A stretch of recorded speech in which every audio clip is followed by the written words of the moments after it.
Hello and welcome once again to the Tetracast. This is RPG Site's weekly podcast where we get the site staff together to talk about our favorite genre of video games. My name is Brian Vitale, and we've got the whole crew here once again. Let me go through them. We have George Foster. Hello, everyone. Josh Torres. Release the Wrigley cut of this podcast. I'll give you context later. Adam Vitale. Is this the full crew if we don't have Chow? That's a good question. We should bring him on more often, rope him into this. And we have James Galizio. Hey, folks. All right, so this is our second take with the opening of this podcast because with the first take, my dog, who normally sleeps silently below my desk when we record these, decided to give out like a big, long sigh/snort right when I started recording, and I panicked, and we started. But you don't get to hear that because that would be too terrible. So sorry, just imagine it in your head, and we'll go from there. Looking at this week's slate of podcast discussion topics, it seems like it's going to be another bit of a grab bag here. Obviously, we'll have a little bit of NieR carryover from last week, including a little bit talk of Automata. We'll bring that back into the discussion. Some of us have had reasons to turn on our PlayStation 5s for the first time in a while. Disgusting. Yeah, terrible. I've got my PlayStation 5 hooked up, but I've never turned it on yet. So maybe soon. And then we have a little bit of talk on the new Pokemon Snap, our first impressions on that. We will go in a random order. We will see who wants to talk first about something maybe that I listed or maybe that I didn't. Take it away, one of you. Go. I want to hear about poison control from Adam. Okay, that's what I didn't even I want to hear about this. Okay, so Adam put up a review for us this week. It's the only review from the last 7 days about a NieR America localization of Poison Control. I hope I have that right. And I guess I'll just let Adam talk about it since it's a little bit of a surprise, just kind of randomly snuck in there. What is this little game? All right, so NieR America, they are a Japanese, or I should say Nippon Software. They're a Japanese developer, and in the last, let's just say 5 years or so, but kind of throughout their history, they've always put out these sort of, smaller scale, not really tied to a franchise games here and there. Like last year I reviewed and we talked about Void Terrarium, which was like a mystery dungeon style of roguelike dungeon crawler. And Poison Control, anyway, I do not remember its Japanese title, is another game from Nippon Software that is, how do I explain it? So let's start from the top. It's got like a kind of a stylized chibi-ish anime art style it's kind of got this pink and red and purpley kind of color aesthetic to it. And what the game actually is a third-person shooter. It's like a simple third-person shooter. So imagine like trying to paint a picture here, like a camera placed behind your character. You kind of just straight around and shoot at different enemies that you see in these sort of dungeon environments. And we got a review code from NieR America, obviously, who localized it. But it took me a little while to get around to the game just because it's been crazy spring for RPGs, really. But honestly, the game is really thin, and I don't know if I can talk about it too much because there's honestly not a lot to the game. What's like the premise? Like why are you doing the things that you do in that game? Right. So basically, at the very opening of this game, you wake up, and your character does, and you don't know where you are, and you soon learn that you are in a hell. And you meet right away, immediately, this sort of inkling-like girl, like literally like a Splatoon inkling, named Poisonette.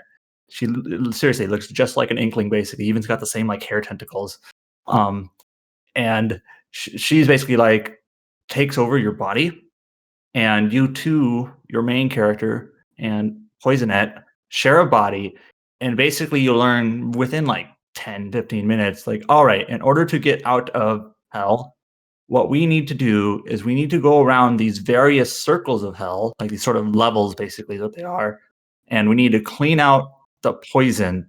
That's why it's called Poison Control. Okay. That are filling up these hells. And what these hells are like manifested from are the thoughts of girls. Like sometimes they're alive, sometimes they're dead. It just varies. Who, for some reason or another, have some sort of resentment in life. Sometimes it's like more serious, like a girl who couldn't basically accept that her dog passed away. And then there's another one that is like a girl who gets really, really, really upset at cedar trees because they give her allergies. I like So that. it sometimes gets, and there's like one that's about more like abuse and one about allergies. It's very, some are serious and some are silly, like that. But so there's about 20 of these hells, and they're basically your levels. And basically, where the problem lies in this game, I should just maybe skip to the end and say I scored it a 4 out of 10. So it's not very high. Is that you play the game, you kind of in your first level, you learn how to, shoot your weapon, dodge the attacks. One key component to the gameplay in this is how you actually clear the poison in these levels is you switch control to Poisonette. And rather than doing the shooting third-person shooter part of the game, what she does is she makes like loops, like literally like drawing a loop, like running around a pool of poison. And if she makes a complete loop, it clears up. So really what the gameplay is like is that you're going around, you're shooting enemies, you're strafing, you're avoiding getting hit, and then you'll switch control, you'll hold the button, you switch control to Poisonette, who will basically run around. You can't do damage in this form. You're just dodging, make a loop, clear poison, go back to your other character, your main character, and shoot some more. And that's kind of what you do for the next, I think the game is about 15 hours long, 12 to 15, let's say. It doesn't have a counter. And the problem really is that every level plays exactly the same. And even the small like aesthetic variances are pretty minor. So it's the type of game that gets old pretty fast. And there's not a lot of substance to things like, characters or story either. It's just kind of this base premise, like clearing out these hells and basically solving this resentment from these girls. There's some quirky jokes in there. There's actually when you're going through each level, there's actually this pair of characters that you hear on the radio who make a bunch of like quirks and quips and things like that. And some of it is, amusing and some of it is dumb. But it reminds me of like the Splatoon radio host. Weirdly enough, this game feels like it has a Splatoon influence, even though it's like a completely different developer. Like someone played Splatoon, really enjoyed it, and wanted to like really just take inspiration from it. Yeah. What you described at the start there seemed like that seemed like an interesting idea, the switching between a shooting gameplay and like the more movement based one. But you do that and like within 10 minutes, that's basically all you do for the next 15 hours. And it's just, the levels are kind of stale, kind of boring. It's even frustrating at times because there's some places in levels where enemies are infinite. So you kind of have to like kill them. Like you have to kind of clear them temporarily and then clear as much poison as you can and then clear out more enemies again. And you can never get rid of all of them in some cases. That seems also there's a lot of there's only like 5 different enemy designs throughout the game. So you're fighting like the same things over and over. There's only like 3 different boss designs and you fight like the first boss like 4 different times and you fight the final boss twice, who's the same boss. So it feels like a game. How I reviewed it was it doesn't have a lot of substance. It's like there's like an idea, but the idea kind of gets old soon, and then it just doesn't have anything to like fill in the gaps. Like they have a good idea to build from, but then they don't build from it. They're just like that's enough. Just ship it. Like, oh, okay. Yeah, right. Like I feel like it needed more in terms of like there's nothing else you're really doing in the game. Also, the game was sort of billed as a RPG shooter, but the RPG elements to the game are very thin. Effectively, you do gain levels, like you do kill an enemy, gain EXP, and gain levels. But levels basically just raise your HP, and that's about it. Also, there are moments in the game where, and these come at predetermined points in like the storyline, where your main character talks to Poisonette, and based on a choice you make, you raise a stat. And there's 5 different stats. I don't remember them off the top of my head. It's like empathy and toxicity and something like that. And when you raise these stats and they reach like the next quote level, it's still just mostly just like you now take less damage. But there's not very many of those.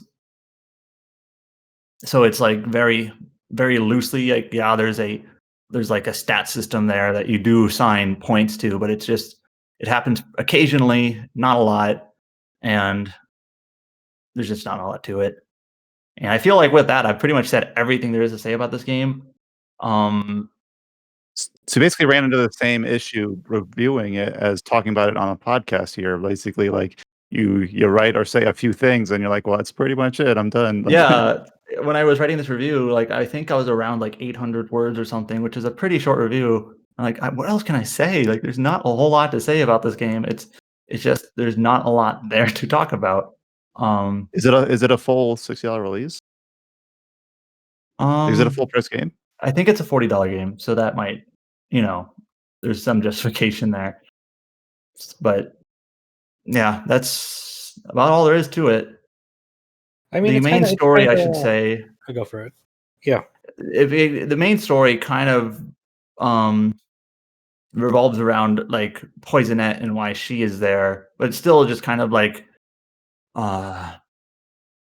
it's like not really a topic until like the last, like, let's just say 2 hours, and then it sort of resolved itself quickly and like, oh, okay. And there's not from the way you're describing it, it doesn't sound like that things come full circle, like in terms of like everything that you've been doing. It doesn't feel like there's no sort of payoff or thematic payoff. Feels like no. And it just the thing about these the thing about these girls' hells, which are called Bell's hells, is the localization of it, which is a pun or whatever, a rhyme. Sure. Yeah. There's like some, like I said, there's some serious topics mixed into there. But the thing is, these levels go by pretty quickly. Like within some of the earlier levels are like 10 minutes long, not that long. And so like any of these serious topics that might be worth like some genuine investigation or commentary on, they're just like in and out. There's no depth to anything. So that's like the weird thing, right? Like I when you describe it, like for a game like say like Death End Request, like I would rather it be less on gameplay and more the visual novel aspect of that game, because the story bits of that game are like genuinely interesting. But it sucks whenever they have to like actually play the game, because when I played through that game, it felt like really slow and sluggish, and battles just felt way too long for what they were worth. And I was like, I always wanted to get to the next story beat section. So there's one of those games that like I can see the appeal of like some games being scaling back on gameplay for more story, but it seems like even in this case, like neither end of that, but the really problem outshine is the other. The problem is that the story has to be good. Yeah. So the thing is, it's not necessarily that the story is like poor. It's not like badly written. There's just not really one. Yeah. So that's about all there is to say. Yeah, I think it's really cool that like NieR America is so like pushing like just brand new titles out left and right. Like like they don't really rely on sequels all too much outside of Disgaea these days. So like it's cool to see like new ideas brought up front, but it seems like a lot of them don't really pan out or don't really like shine like what their initial potential could bring to the table. Like we saw that like was it the Mad Rat Dead rhythm game? Like that seemed really cool. Like that was like one of the ones that seemed. I thought Void Terrarium last year was pretty. I gave it a 7 out of 10. It's like it's good, not great, but I appreciate that it's trying something new. Is the Liar and the Prince them too? I think. Was it? There's the Liar and the Blind Prince, and then there's a new one that's like the Splendid Hero and I don't remember, but it's like in a similar like category. Yeah, they also had like the Penny Punching Princess, I think. Yeah, there's a whole bunch, but the one that always sticks out in my mind is the one that didn't get localized because it was so poorly received in Japan. Was that post-apocalyptic one that focused on like these like high school girls surviving this post-apocalypse? It was like a survival game, I think. And that's like that's like the I forgot the name of it. That was like the sole one out of those like experimental titles from them that like didn't get localized because it was just so poorly received domestically, I think. Mm-hmm. So with that, I guess we'll move on from Poison Control. Do go ahead and give the review a read through if you're morbidly curious. It sounds like though, if you're interested in a NieR America brought over an interesting idea of a new game. Like, go back and look at Void Terrarium from last year. It seems like kind of hit its marks a little bit better than Poison Control did. So I would contribute a little bit to the front end of this discussion here, but I have kind of bounced between two games that I've already talked about on the podcast, between NieR Replicant from last week and SaGa Frontier. I've returned to the remaster to play through some of the other characters. And I do want to talk a little bit about both these games, but just a little. And the reason for that is because in NieR Replicant, I am getting close to what I know is like the first set of credits. Because I just know from having played Automata that that's not the end of the game, obviously, and it's not really a spoiler to know that. But I'm actually taking it like really slow for a really dumb reason. So the game has a lot of side quests, and a lot of them are pretty tedious. Like they involve fetch quests or running from place to place, fishing, or in one particular case, a certain NPC wants you to get a certain type of seeds from your garden, which you can like, which is like its own mini game of itself. So I've been working through those things, and they take a lot of time, especially the gardening part, because it runs off the real world clock. And I'm either too dumb, stubborn, or principled to like cheat the clock. So I've been like, my NieR experience this week has been to like log in before work, check my plants, water them, get rid of the wilted flowers if they're up, replant, log in after work, and like see the progress, check before bed. It's almost like an Animal Crossing type experience. Like, and I'm sitting there with the story like really saying like, you got to do this thing, and I'm like, no, I'm waiting to get the pink moonflower from my garden or whatever. So I actually haven't played a whole lot, like made a whole lot of actual progress because I'm stubborn or dumb. Yeah, I imagine it's like your game's like we gotta go to the final place and settle this once and for all. And your main character's like, oh, one moment, please. Well, the Can. thing is that it's like you have to fertilize every spot by itself. You have to then click every single thing and like plant the seeds one by one and then water them one by one. It's very like laborious, but it almost makes you like respect it more. Like I put time into this, man. I'm not gonna cheat this out. It's Like true. Feels I've more invested. rewarding, right? So So if you're cheating that- out there, listener, shame on you. So I filled the gaps. So I guess I will return with more thoughts on NieR next week when maybe I'm over this weird side quest gardening hump. When I actually like get into like when the story really like twists and turns on itself. Supposedly, I don't know what happens. So I've been filling the gaps by returning to SaGa Frontier. I had played through one of the storylines, the Amelia storyline, and that was kind of like my taste. And then as other games released, I had kind of put it on the back burner. But then as I was waiting for my damn flowers to wilt because they take forever, I was like, let me go back into SaGa and play through a few of the other characters. So I played through Red and I played through Ricky, the monster boy character.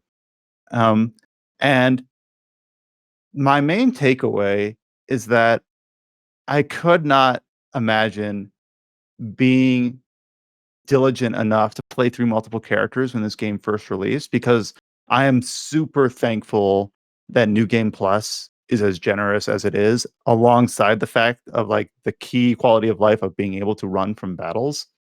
Because I log into my Red file. I have mostly new characters, so they're all like weak and have to be powered up. Because even on New Game Plus, I have never used them, so they don't have any carryover stats. But then you start to flesh into the world again and grab some of the characters you had before who bring over all their gear and all their stats that they had. So it's kind of like giving you like a crutch, like, okay, you've already been through the grind. Let's give you a little bit of a leg up. And I'm super thankful for that. And then if you're doing quests that are very similar to something you've already done, you can kind of run from battle and make it a lot more brief for yourself. And it's basically this might sound like an unearned comparison, but I'll try to substantiate it.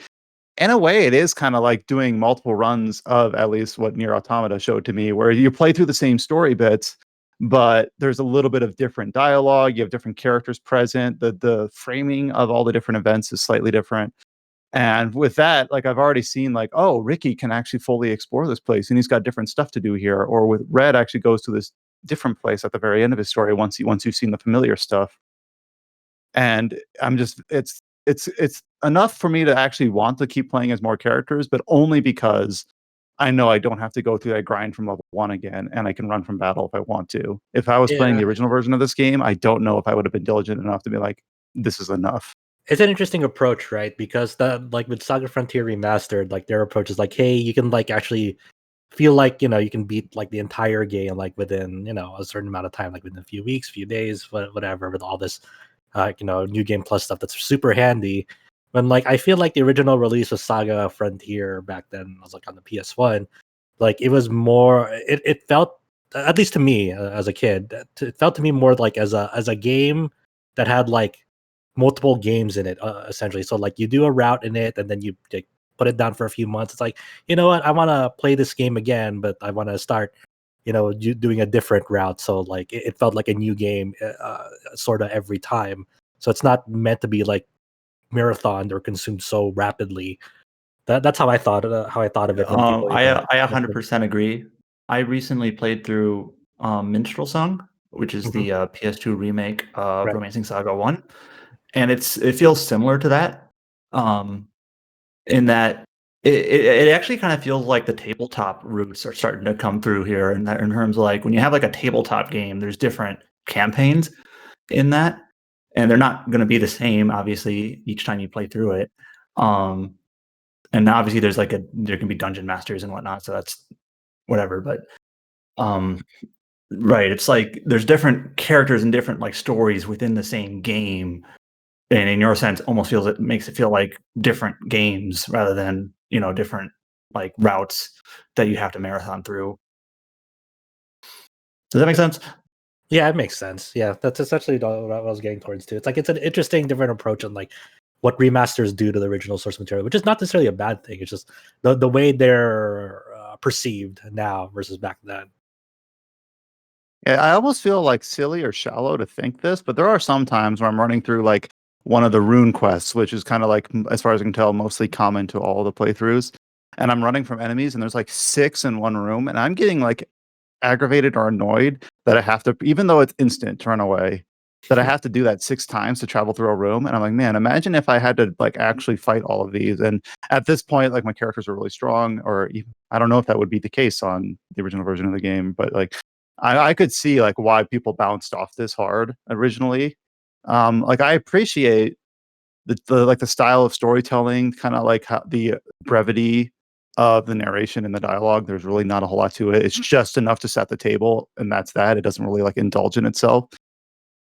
But it just I'm like kind of frustrated like when I'm going through the little caverns underneath Kurong, and it's just like littered with enemy mobs, and you like, it's not random battles technically. It's not like the glass shatters and you're thrust into a battle whenever you don't want to, but it almost feels like it might as well be, because there's just like a swarm mass of enemy sprites, and there's no way you're going to get through without running into them. And I'm just like, oh, time to run away from 5 battles in a row because I'm not interested in this.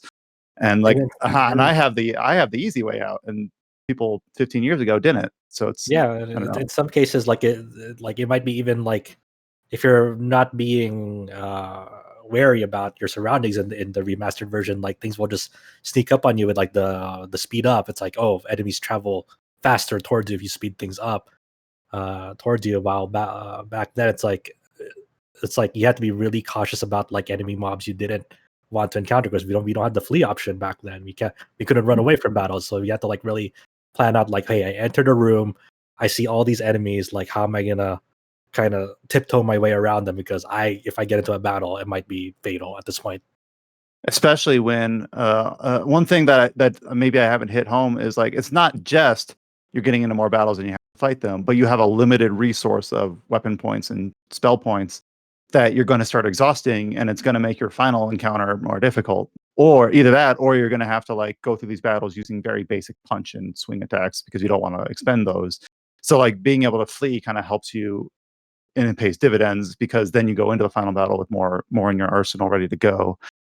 It sounds like such a like Brian, appreciate what you have that you can run. Back in Can the I, day, back in my can I day, just make you a couldn't. comment here? Can I Go just make ahead. a comment here? I'm like wincing, like, is Adam going to chew me out? But Oh, all I'm gonna say is that like I literally say these exact same things with the exact same words that you do, like literally word for word verbatim. Okay, I'm joking, not actually verbatim, but I basically say this exact same thing in my review. Like literally, the running from battles. I can't believe you couldn't do this in the original. It's almost annoying that even though you can run from battles, that you have to. Like there's just so many enemies, but also you can run from battles literally in a dungeon, just run from every single battle, like literally run from all of them just to get to the boss with your full WP and item set and whatnot. So just saying, I did mention every single one of these components. yeah, and I've mentioned a few times when we've been streaming this casually, just like in our little Discord share or whatever, that I'm like, this game could have easily and been okay for it. Just gone through every map, combed it out, and just take half of the enemy sprites and just pluck them out of there. Just remove them. I feel like this game still would have been like the same idea, the same gameplay, the same flow, just not littered with bodies of sprites that you have to avoid. I feel like it doesn't gain anything from it. I feel like within the next like either few months or in a year or so or whatever, like Chow and I are going to be like having the same conversation with you guys on the Unlimited SaGa whenever they make a remaster of that. It's like, oh man, you should have seen this game back in the day.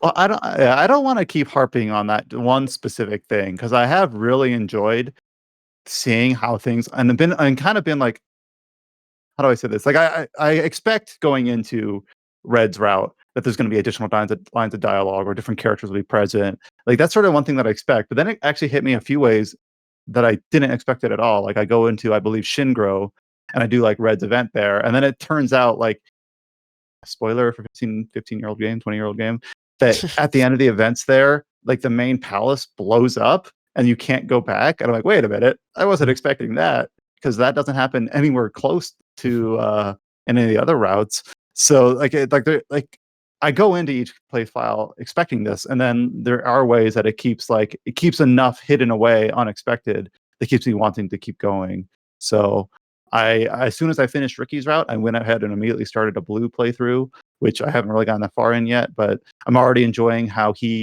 when he speaks to different NPCs, he's like very full of himself. And like I met another one of the protagonists, Amelia, and he has like a parenthetical where he's like, this person looks stupid or something like that. Or Ricky is more like really affable and friendly to everyone. So it is kind of interesting to see that little aspect play through as well. So I'm glad that I was able to use my gap in my NieR gardening waiting saga to go and play some actual Saga Frontier.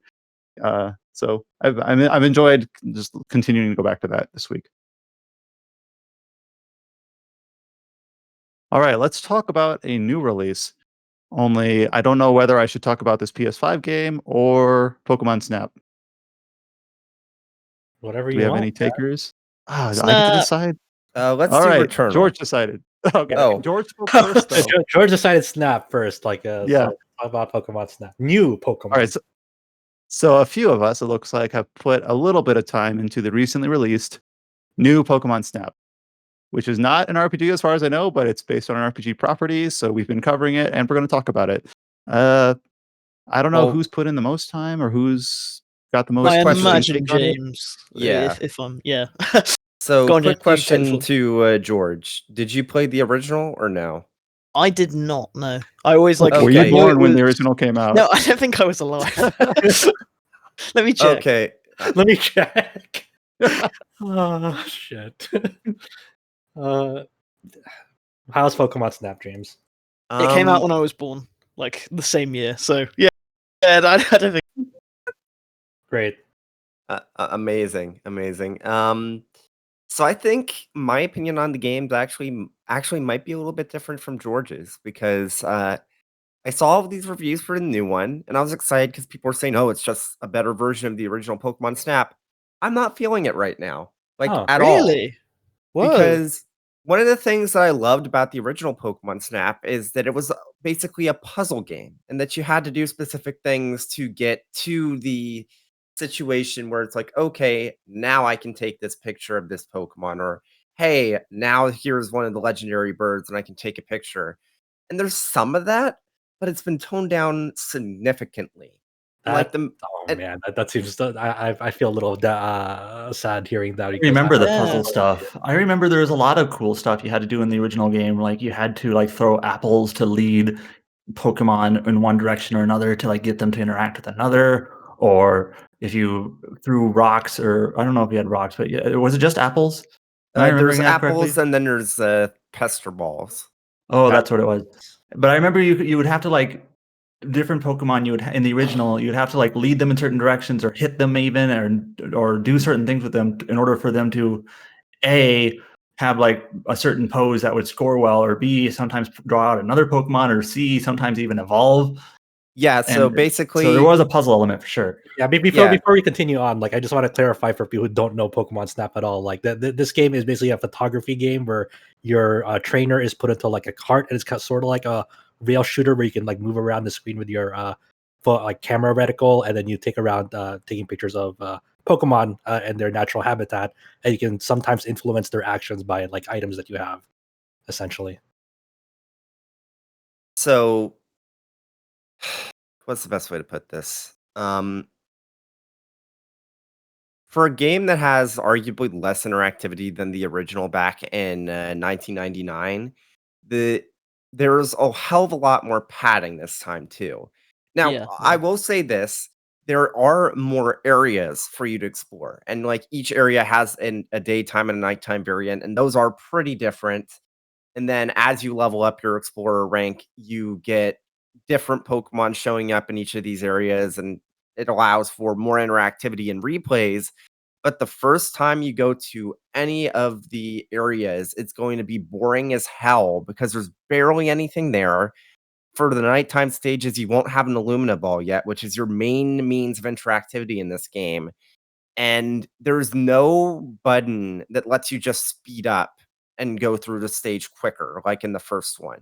Oh, weird. I thought that'd be like one of the things they would keep. Okay.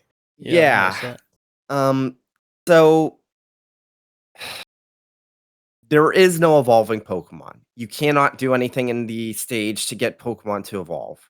That's There a there are instances where Pokemon will interact based off of what you do. Like in the first stage, if you throw throw a fluff fruit, which is they literally just say, "Oh, it's like an apple but fluffier," um, to a certain spot, and a Molga will fly down, zap it, and start eating. And there's stuff like that. There's small interactivities like that, but there's nothing like those big chains of interactions that you have to keep up in order to get to a secret. Like there's one or two of those based off of what I'm reading online with certain legendary Pokemon, but like every stage in the first one had stuff like that. Every stage.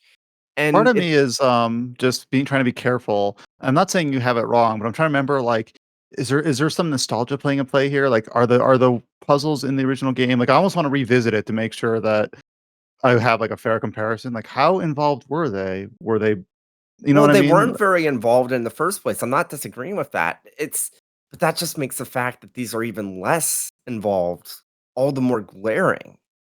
It's like, Mm. yeah, there's more Pokemon to capture photos of. There are like cute poses they do, and things do get better once you level up these areas to their max level. But doing that, you're going to have to keep rerunning these levels like at least like 6 or 7 times just to get them to the max explorer rank so you have a chance to play the levels as they would have been in the original Pokemon Snap.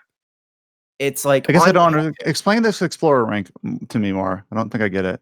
So basically, every time you enter a new stage, you start off at Explorer rank 1, which means there's going to be less Pokemon in it. There's going to be less interactivity, and the way it's framed is that the more that you explore these areas, the more the Pokemon feel comfortable with showing themselves, and that makes sense on paper. But the problem is that especially, like, the first time you go through a stage, it's going to be very slow paced. There isn't much you can do besides just take pictures of Pokemon that are already there.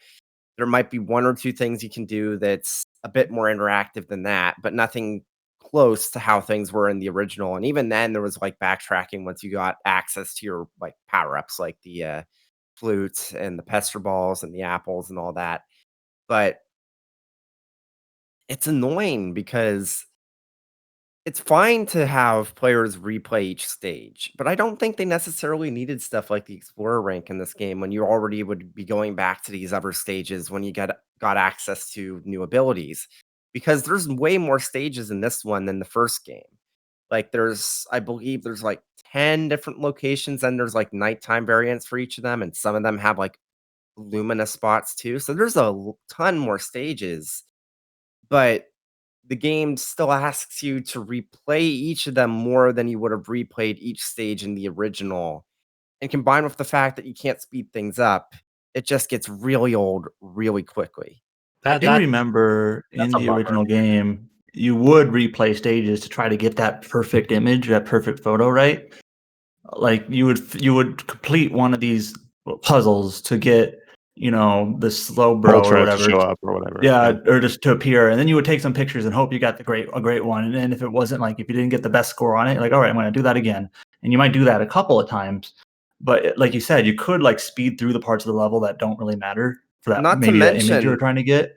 So you did try to play them a few times in the original, but there was no rank or anything at all. Yeah, so from what I understand, if I understand, it's let's take the original for example.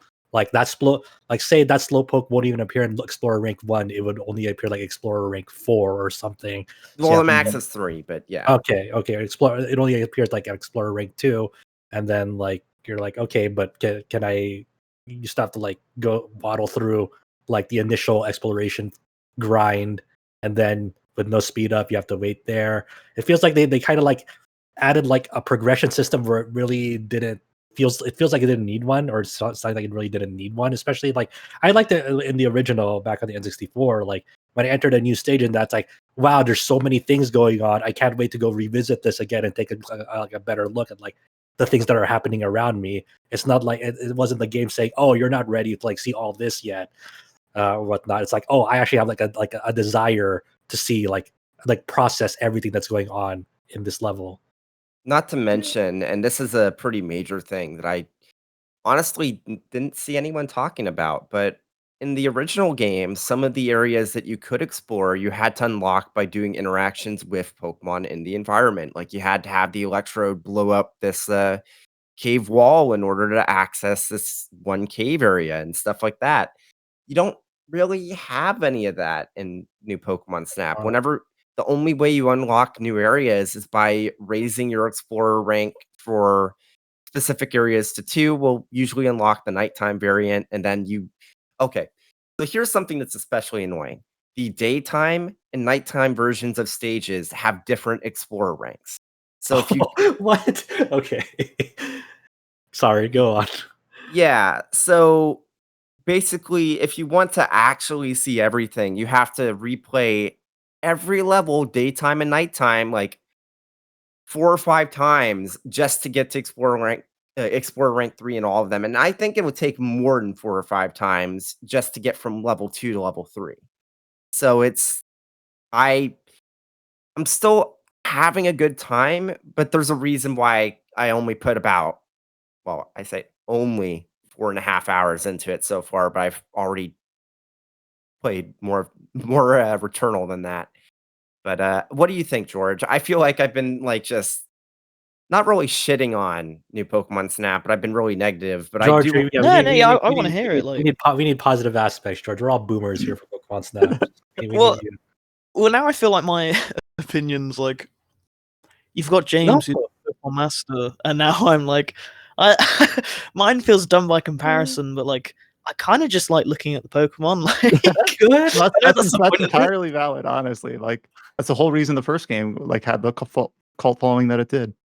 But I messaged CD earlier, maybe even a couple of hours ago. I was I just kind of Alex House, Nintendo Insider, yeah. And I just kind of throwing apples at the Pokemon. That just makes me laugh. Hearing James yeah, this it's lost its complexity. I'm apple, doink, photo, woohoo.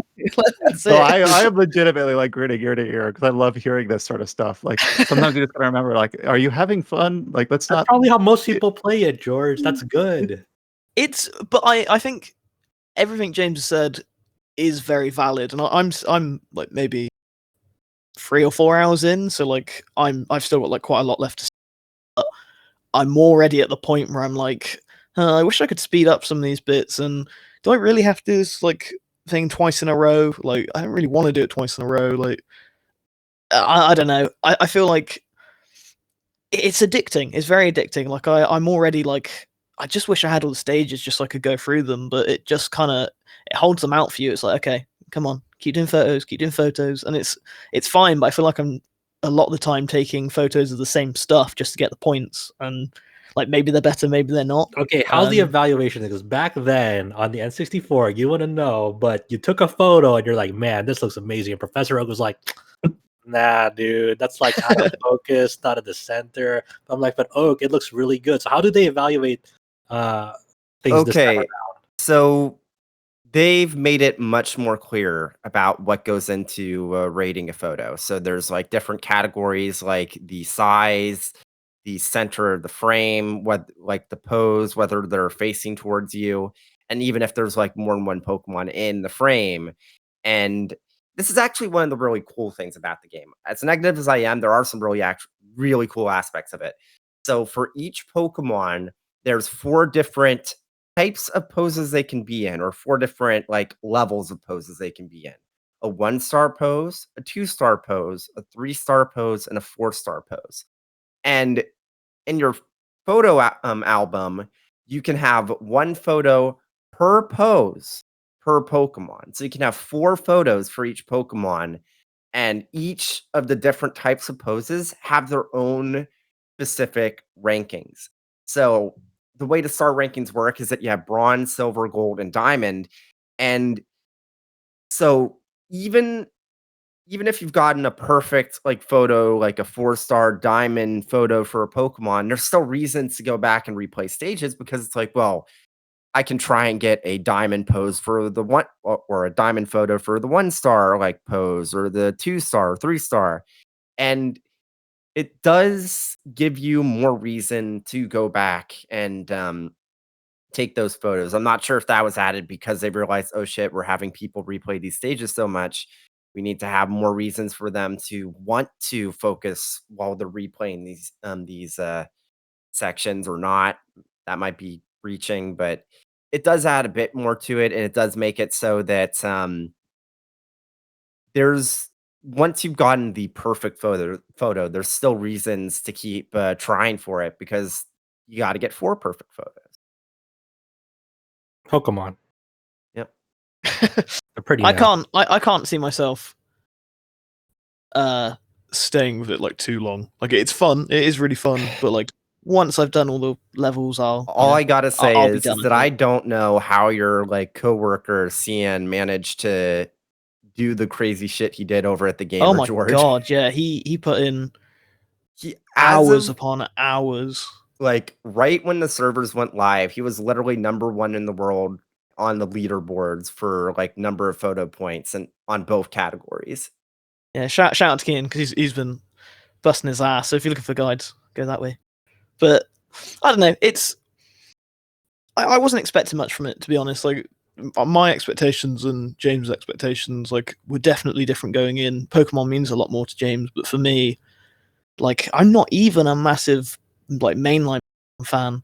I kind of just prefer the Pokemon themselves, which is what I like about it. And to be honest, it reminds me a lot of like a Disney World theme park ride. Like I get such crazy vibes for that. Like, it feels like the sort of thing we'd sit. It would be perfect for like a Nintendo World sort of thing. You know, like sit in like an actual what was it called? Neo One, was it called, James? You sit in like the thing, and then you go around like photographing like animatronic Pokemon. That'd be so cool. So I don't know. Maybe I have a different expectation for it. With that, maybe I guess we'll move on to hopefully a game that we're all feeling better about. How do we feel about? I don't know. Like, we've gone through Poison Control. We've gone through a little bit of SaGa, where I've talked about all the things that frustrated me with it, and now we've gone through Pokemon Snap, where it's like, it's fun but simple. So let's see what we think about Returnal, which is not an RPG, not really. Yes. but I know that a lot of us, 3 of us at least, have booted up our PS5s to start playing through that. I don't know. So- Returnal 64 was, I think, a better game, to be honest. Okay, so now you've just like poisoned the well. Like now we're already starting this off on a negative beat. Way to go! All right. Yeah. So tell me about Returnal, Josh. Returnal is the new game from the fine folks at Housemarque. They were the ones who did Resogun, who did Nex Machina, Super Stardust HD. I really love all their games. They're like arcade games. I don't know if they ever released or put into public consumption that weird battle royale thing that they were working on a few years back that didn't really pan out. But in general, I like the things that they put out. So Resogun is like kind of their pivot away from their more arcade titles. This is like kind of like a full budget, full $70 PS5 exclusive game. Definitely AAA budget behind it, and it's like a roguelike run based third person shooter that really takes on like a lot of sci-fi tropes, like Alien, and all that sort of vibes. Like the whole premise behind it is that you play this like I guess space explorer or astronaut, Celine, who crash lands on this planet, this mysterious planet, following this mysterious signal called the White Shadow. And that's kind of all I know of the moment of that. And then, like, when she crash lands on this planet, I think it's called Helios. I forgot what it was actually called. Is that right? Is that the planet? Yeah, I'm pretty sure. Okay. And so you get out of this ship, and it's kind of like you have like your typical first tutorial run you through the controls and whatnot, and like all the enemies.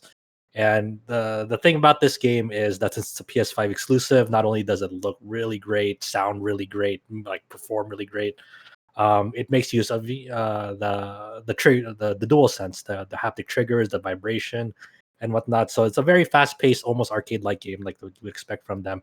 Instead of like kind of like their top-down view or isometric views, kind of like Super Stardust and Nex Machina, and then they had the side-scroll view like Resogun. Instead of doing that, it's over the shoulder, and it kind of reminds me of most like Nex Machina if you were to have a different camera angle on the action, so it's behind the back. And so when you're facing against like these alien creatures, they fire like these bullets at you. It's kind of presented almost like a bullet hell, where it's kind of fire like these firing spheres, these like bullets coming at you, either in various speeds, some of them very fast, some of them pretty slow. And you dodge around them with this dash mechanic that it has, and that dash is fully invincible. So you can actually dash towards these bullets, and you'd be fully invincible until the end of it. And the cooldown of it is fairly fast, but it's not so much that you can spam it and whatnot. They stole the idea from NieR of bullet hell orbs attacking you. I'm not going to say that. NieR wasn't the first one to do that, but it is very reminiscent of what players of both NieR games can come to expect. It's like the way that projectiles fire at you. So the way you navigate through these levels is like through these narrow corridors, and you go from like a corridor to corridor, finding like keys, artifacts, and like the ways to progress through the level. Like open up this door with this key that you found at this passageway until you get to the end boss. I haven't beaten the first boss yet, so I don't know exactly how that pans out, but I assume you go to another area straight after that. And it's really cool how they present the exploration, because you have this 3D map by your side, this mini map, and like you can get a more fully detailed map when you go to the main menu screen. And it's very Metroid Prime-esque in that presentation, in that way. It's like a hologram, and it's very easy to like parse like at first glance. I think the only thing that's really difficult about it is when there are like pickups at like different elevations that like you're trying to find on your mini map, and then like you go to your detailed map, it's like, is it below me or above me?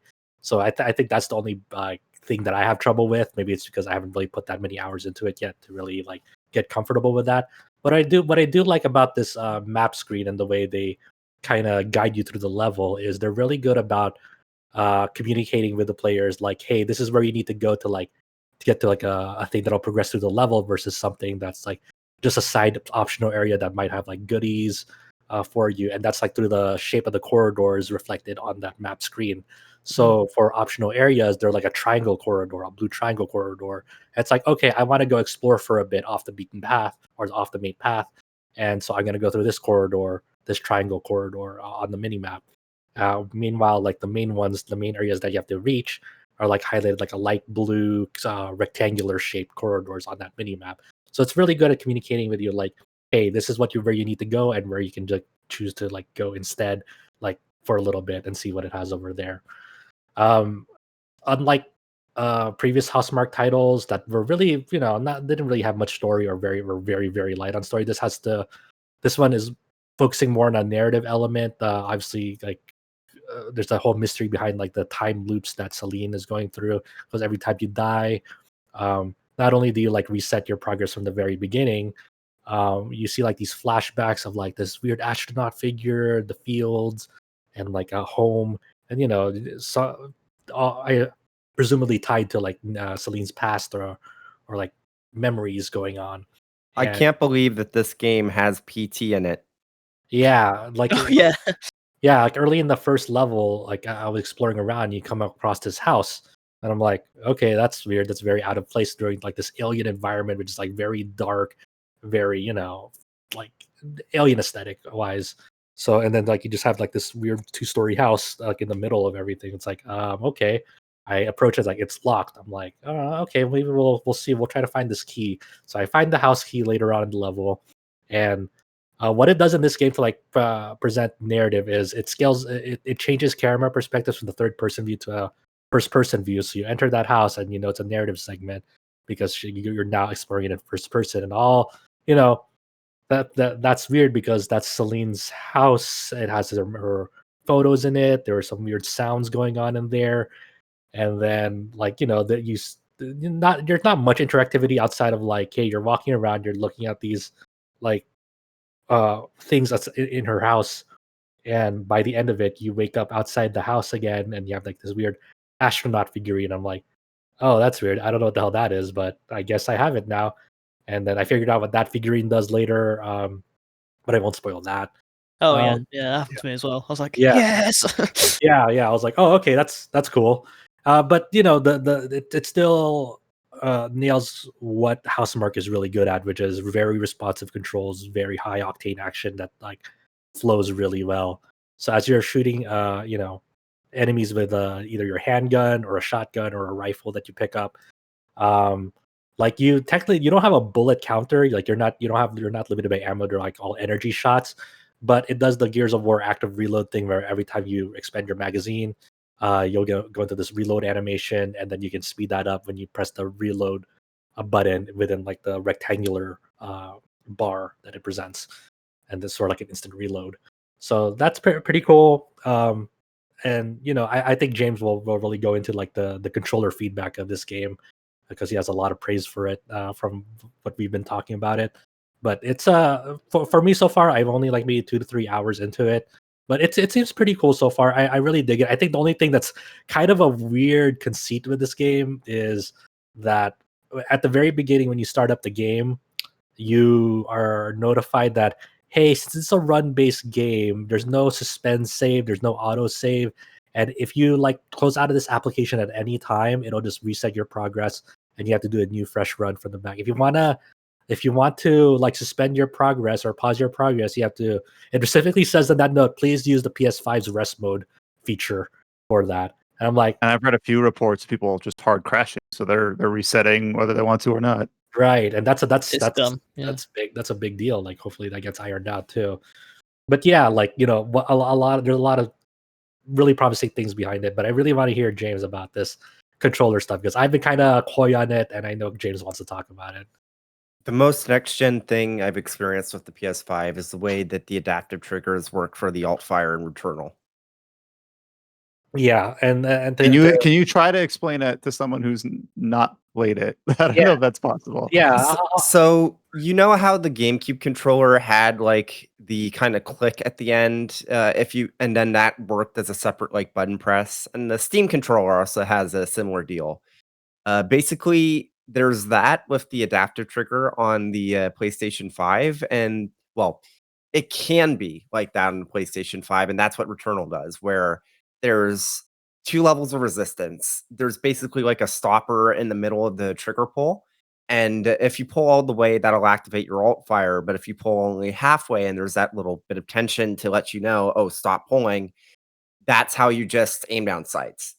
And it takes a little bit to get used to, like the first couple of like 15, 20 minutes, but eventually you do get used to it, and it's like really, really cool the way that it's just utilized in the game. Yeah, it's like, so for example, like you have this starting handgun, and then when you're aiming down the sights, like just halfway, like James mentioned, you'll have that little like resistance saying, okay, like you're just aiming normally.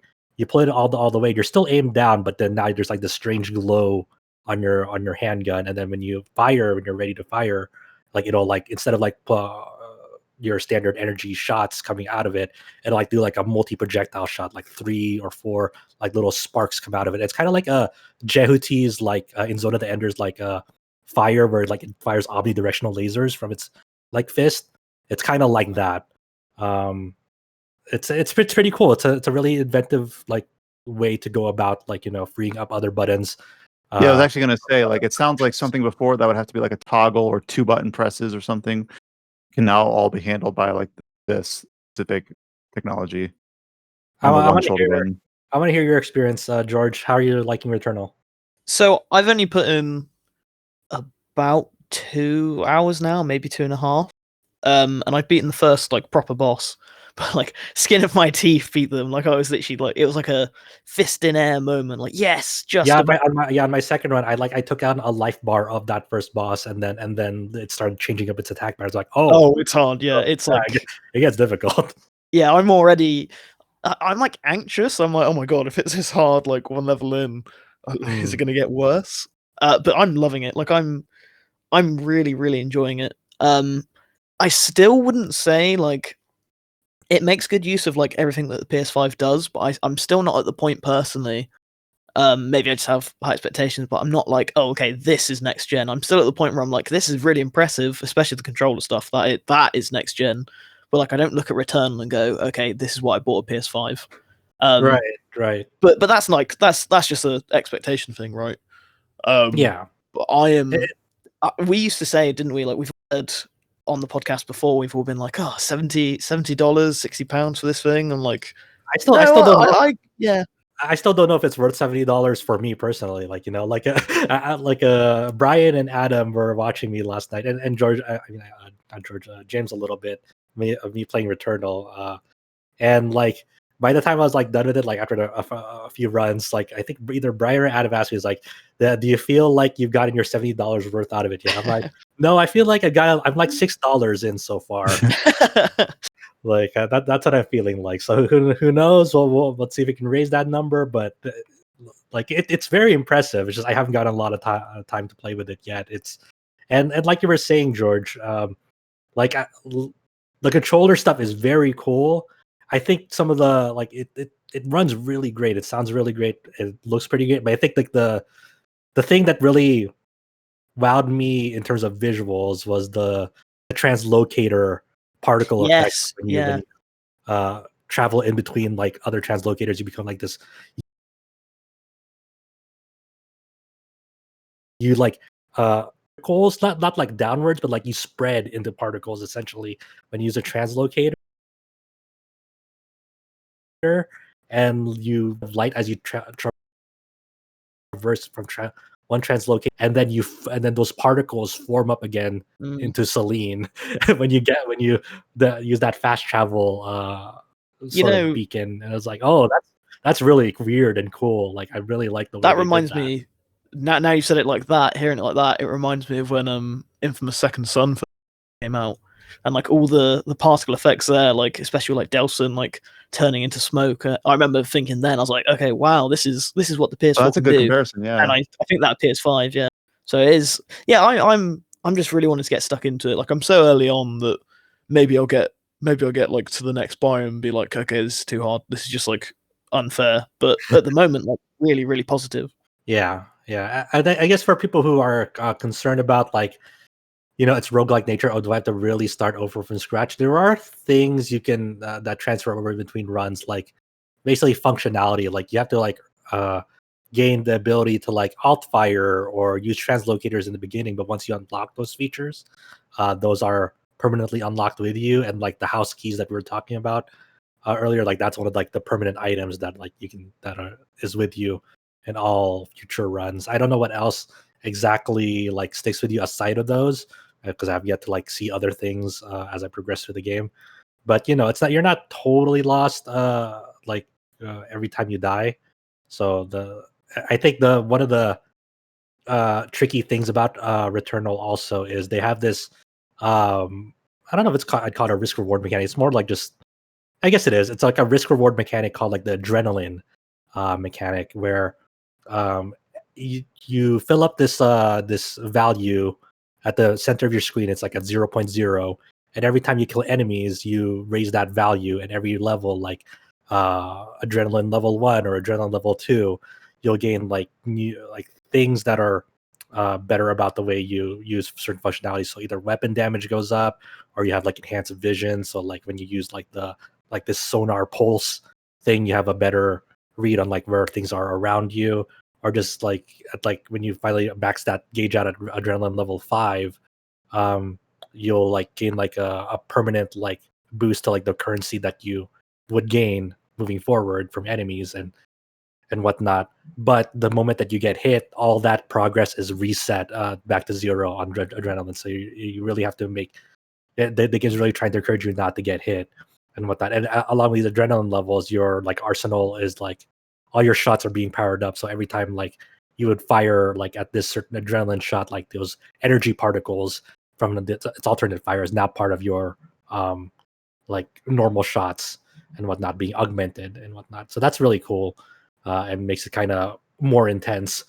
I think that the thing that I don't really like about adrenaline is that there are several times in the level, just the way it's kind of structured, is sometimes you're not really sure if you're falling off a ledge when you're jumping off of something. So you'll just like take damage and all your adrenaline is gone because like you just took environmental damage. That, like, oh, that's happened to me loads. Yeah, like you'll see puddles of water. I'm like, can I swim? You go in like, no. Nope. Yeah. So that's kind of it's one of those. It's like I'll have to learn it. I'll have to like bake it into my memory. But it's pretty cool. Like I really dig it so far. I guess one more thing I'd like to mention also is like the way that like upgrades is presented on you visually in that game. So you're like in this astronaut suit as Celine, but like early on, like you'll gain like how you gain the ability to like use like translocators and whatnot. So like she'll come upon these dead bodies, and like there's like this parasitic life form with them or something. It's just something that's like generally gross. It's like scanning, it looks safe, and then she just like bolts it onto her suit, whether it's like on, like the back of her suit, or like sometimes when it's like an upgrade to your suit that's only applicable for that run. It doesn't like carry over with you, like these parasites, which have like a positive effect, but at the cost of a negative effect. So like say if I like you have faster fire rate, but like your alt fire cooldown is like 5 seconds longer. Like these parasites, that's like she'll just like put on her arm, or like they'll sometimes crawl on her arm and just settle themselves on there. So you just have like 2 parasites on your arms, like giving you these boons. But it's just like, oh, that can't be good. That doesn't look safe. That's probably not. It almost looks like the mimics from 2017's Prey. Yeah, they do. I mean, if I remember right. You're right. But yes, very creepy. it's a generally creepy game, but I'm excited to get back to playing it more. It's very cool. James, I don't know if you had any other like follow-up thoughts on the like the upgrade system and the persistence. I will say that while this is definitely a roguelite or roguelite, I think that the variation for each run is much less than most roguelites, because like the skeleton of each area is going to be very, very similar. Like obviously the very first area where it's like a sprawling forest, there's going to be more variation what you see, but the second area, it's very, very similar because of the way that it works. You like go through this desert until you get into this tower. Then the third area, the skeleton fort, is very, very similar because you just go into another tower. So I mean, nothing really wrong with that because there is enough variation with the enemies and the weapons, and it's still fun to go through. But I do think that if you're if you want to buy Returnal expecting like vastly different runs each time, you probably would be disappointed because that's not the type of game it necessarily is. So is there like a good game to compare it to? Because I've seen some people loosely compare it to Hades, only it seems like it's very like thin. It's I like would barely. yeah, I'd Is it like like I similar to said, like Rogue Legacy or not really. Not really. I feel like you don't really, like I said, like the things that you carry over from run to run, like isn't really at the Just moment for permanent me upgrades. substantial. Yeah, like yeah, permanent. You get permanent upgrades like for weapons. I think after you reach a certain adrenaline, and then after you kill a certain amount of enemies and like the max adrenaline, you'll get weapon upgrades. And I think those weapon upgrades, anytime you get that certain type of weapon, I think those will carry over too, along with the key feature items. But I don't know much else outside of like that aspect. George? Do you have any other final thoughts on Returnal? Since you seem like the one that are really the most hyped about it. It's the first time in a while that I've like started playing a game where I'm like, I just really want to play it, you know? Like even Replicant, I've really, really loved Replicant, but like playing it, I don't know, it was more about everything else around it, I think. Like I enjoyed playing that as well, but Returnal is just like pure mechanics. Like I'm so into like how it feels to play. So I've seen some people describe it as like you can see like the arcadey roots to yeah, definitely. Housemarque's older games, and even though it is AAA, they haven't like, or that's what the kind of like the goal was. It hasn't like lost that initial like feeling of being really centered around basically player skill It still and feels like super interacting with the actual fast, yeah. mechanics. Yes, but you got through the first boss, so you're halfway through game journalist mode or whatever. Hearing that there's like 8 biomes, so 8 bosses, like genuinely scares me. I'm in. There's only 6 biomes, by the way. Oh, okay. Now I'm fine then. Nearly halfway. Yeah, almost there. Also, kind of a spoiler, kinda, but not really. Once you finish the third biome and beat the third boss, you basically start in a new biome every time. Well, you start in the fourth biome every time. Do Okay. you get the option to like go back, or is that? Yes, you can go back if you want to, but there's no real Okay. reason to do so because Oh, okay, cool. That's good. That's So that's good. there's Like a basically like checkpoint. a mid game checkpoint. Is that basically, am I understanding that right? You're basically starting at World 4. yeah. Okay. I've heard that 2 is like the hardest, but maybe that's like comparative. By the time that you get used to being 2, then maybe like the third one Just is get like good, easier George. skills. Yeah, I'll do it. I'll do it. Okay, so were there any other games played this week? Oh yeah, there was one game I remember putting this on the list, and this also kind of ties into a news post that we'll maybe talk about later or earlier or maybe now. I don't know. Monster Hunter Rise.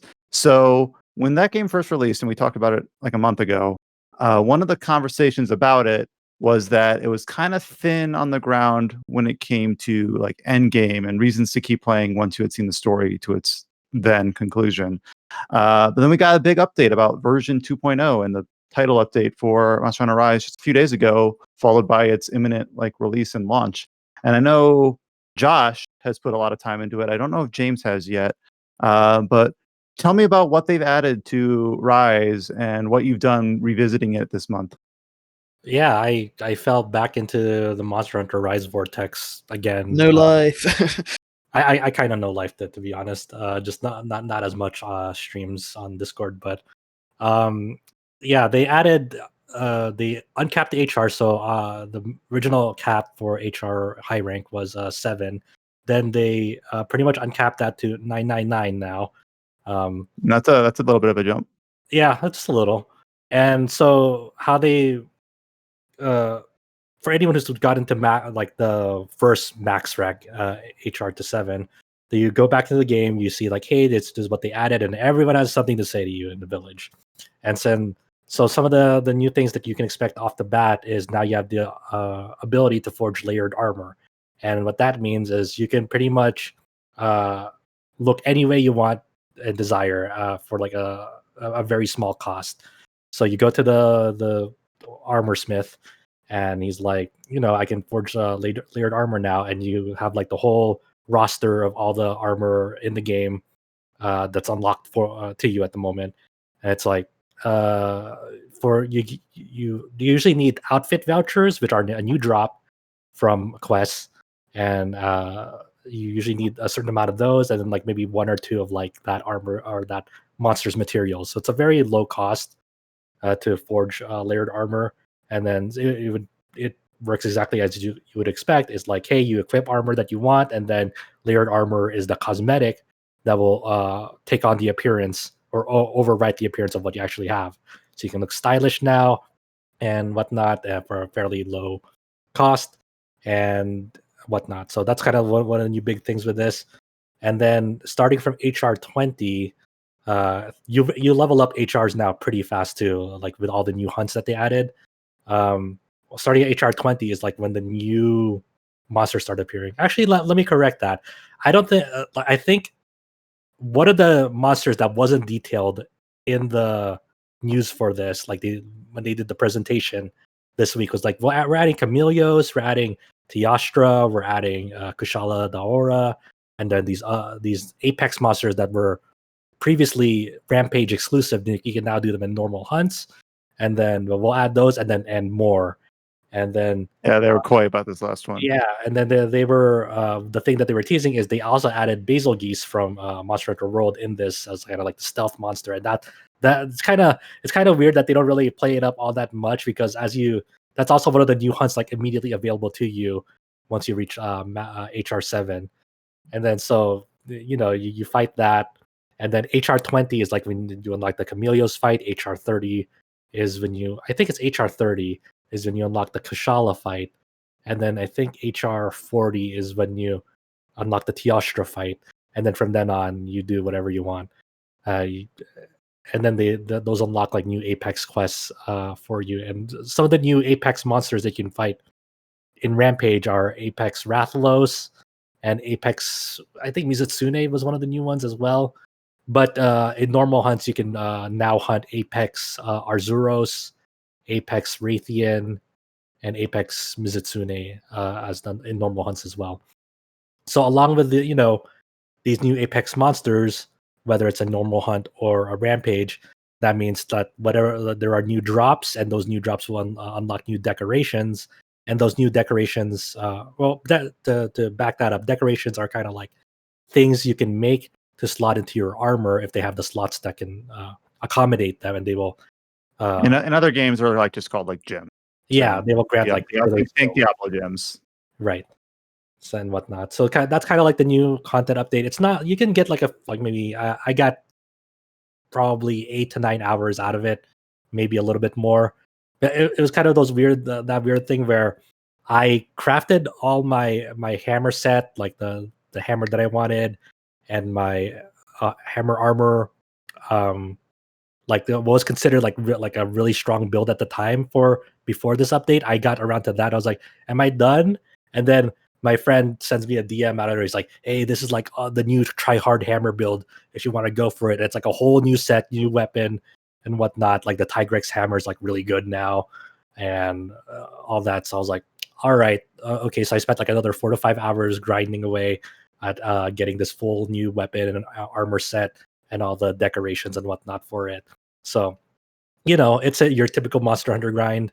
It's still, still really good, but it doesn't really add anything new to the story. Like the cliffhanger that the story leaves off on is still kind of left unresolved. So I thought that's part of what they were adding. Is that the next update? That's the next update. So the next update is coming later this month. So in late May is the next title update, which is good. At least they're not waiting that long for this next one. Hopefully 3.0 has more stuff to it. Like I would like to see just I don't know. It's weird because I want more new content, but whenever new content goes, I just like eat that up, and then like I'm like, where's the new content again?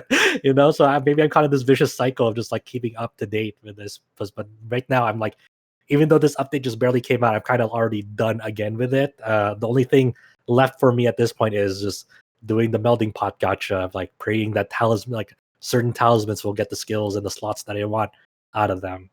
But it's pretty solid. It's I really like what they did with the visual enhancements to Chameleos, because Chameleos is like a monster that I haven't fought since like Freedom Unite, honestly, and so it looks really good.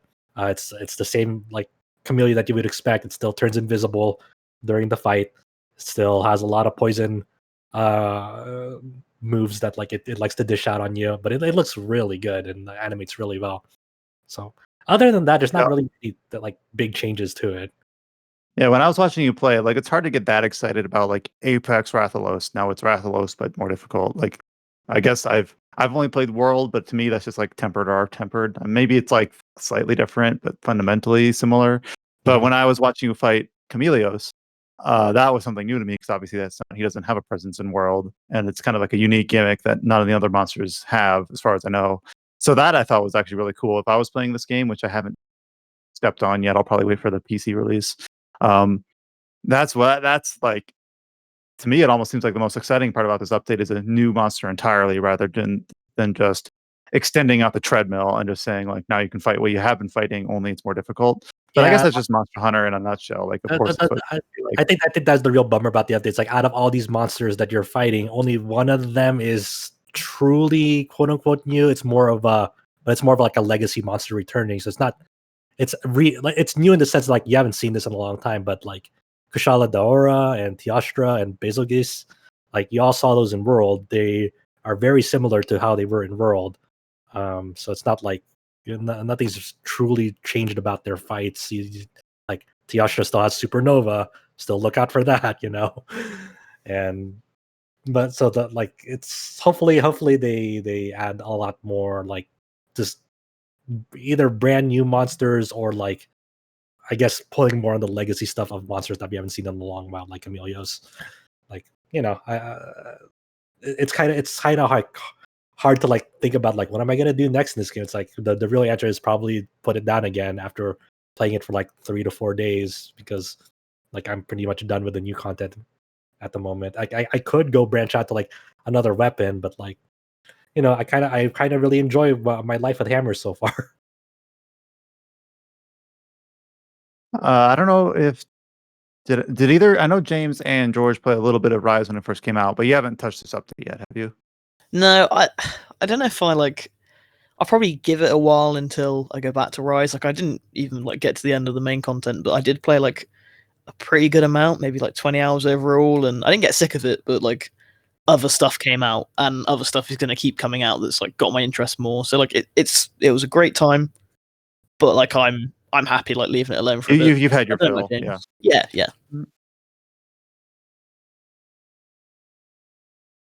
All right, so before we wrap up this section, I do think there's a few other little games that are kind of tucked away here and there. George has a couple of them listed. So we talked about very briefly the Judgment remaster for PlayStation 5 and Xbox Series that came out a little over a week ago. But now you've put some time into it. First of all, have you played this game before, or is this brand new to you? This is brand new to me. Spurred on by like how much Josh has like sung its praises before. So I was like, oh yeah, I'll give it a go. Like I loved Yakuza 7. I loved Yakuza 8. So like, why not? Is it 8? I'm thinking of 8. Wait, what? Say that again? What? Which one am I? Oh, I'm thinking of no. I'm thinking of 7. I loved 7, and I really liked 6. Okay. 7's most. Oh, I've confused myself. Anyway, I thought you said Yakuza 8 for a second. Yeah, no, I think you did say Yakuza 8. We caught up. Let me in. Anyway, so I was like, yeah, I'll give it a go. This remaster, seems like the best way to play it, and it's really, really good so far. I have the fear that I won't get back to it for some time now, like looking at Returnal and new Pokemon Snap, and then Resident Evil Village. So I'm kind of kicking myself for buying it, because I know like it's just gonna sit there until like nothing else is out. But like I did the first act, which is about 4 hours, and yeah, it seemed really good. I don't love the main character as much as I like instantly fell in love with Ichiban. I presume that changes as you get to know them more, but like I don't know, like Josh, you tell me, but yeah, I really like Yagami like that throughout. I'm not gonna say that, like maybe you'll fall in love with him like as more time goes on. Maybe you will. I don't know. Like I like him. He becomes a pretty compelling character as the game goes on. Though he's very different from Kiryu. He's very different from Ichiban. He's a much more mellow character compared to Ichiban. Like he doesn't have Ichiban's energy, which I know you like about Ichiban. Yeah, I did. Yeah. I don't know. That's it so far. I definitely agree with what Cullen said about the game losing a little bit of its visual identity, but I also think that like maybe I'm saying that now that I've seen it. So maybe it's like demand characteristics, or it's like I've been told that's the case, so like I believe it. Because I look at the comparisons and like, yeah, it does look a little bit worse, but I don't. It doesn't bother me that much personally. But like I can notice it. But besides that, like 60 frames is like fantastic. The combat system is really fun.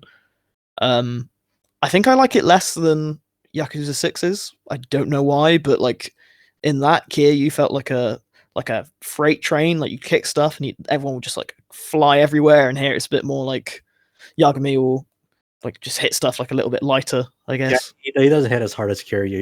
He's more mobile as a result because he like he tries to push you like the wall attacks and whatnot. But it's not Kiryu, but it's okay. What do you think of it so far, Josh?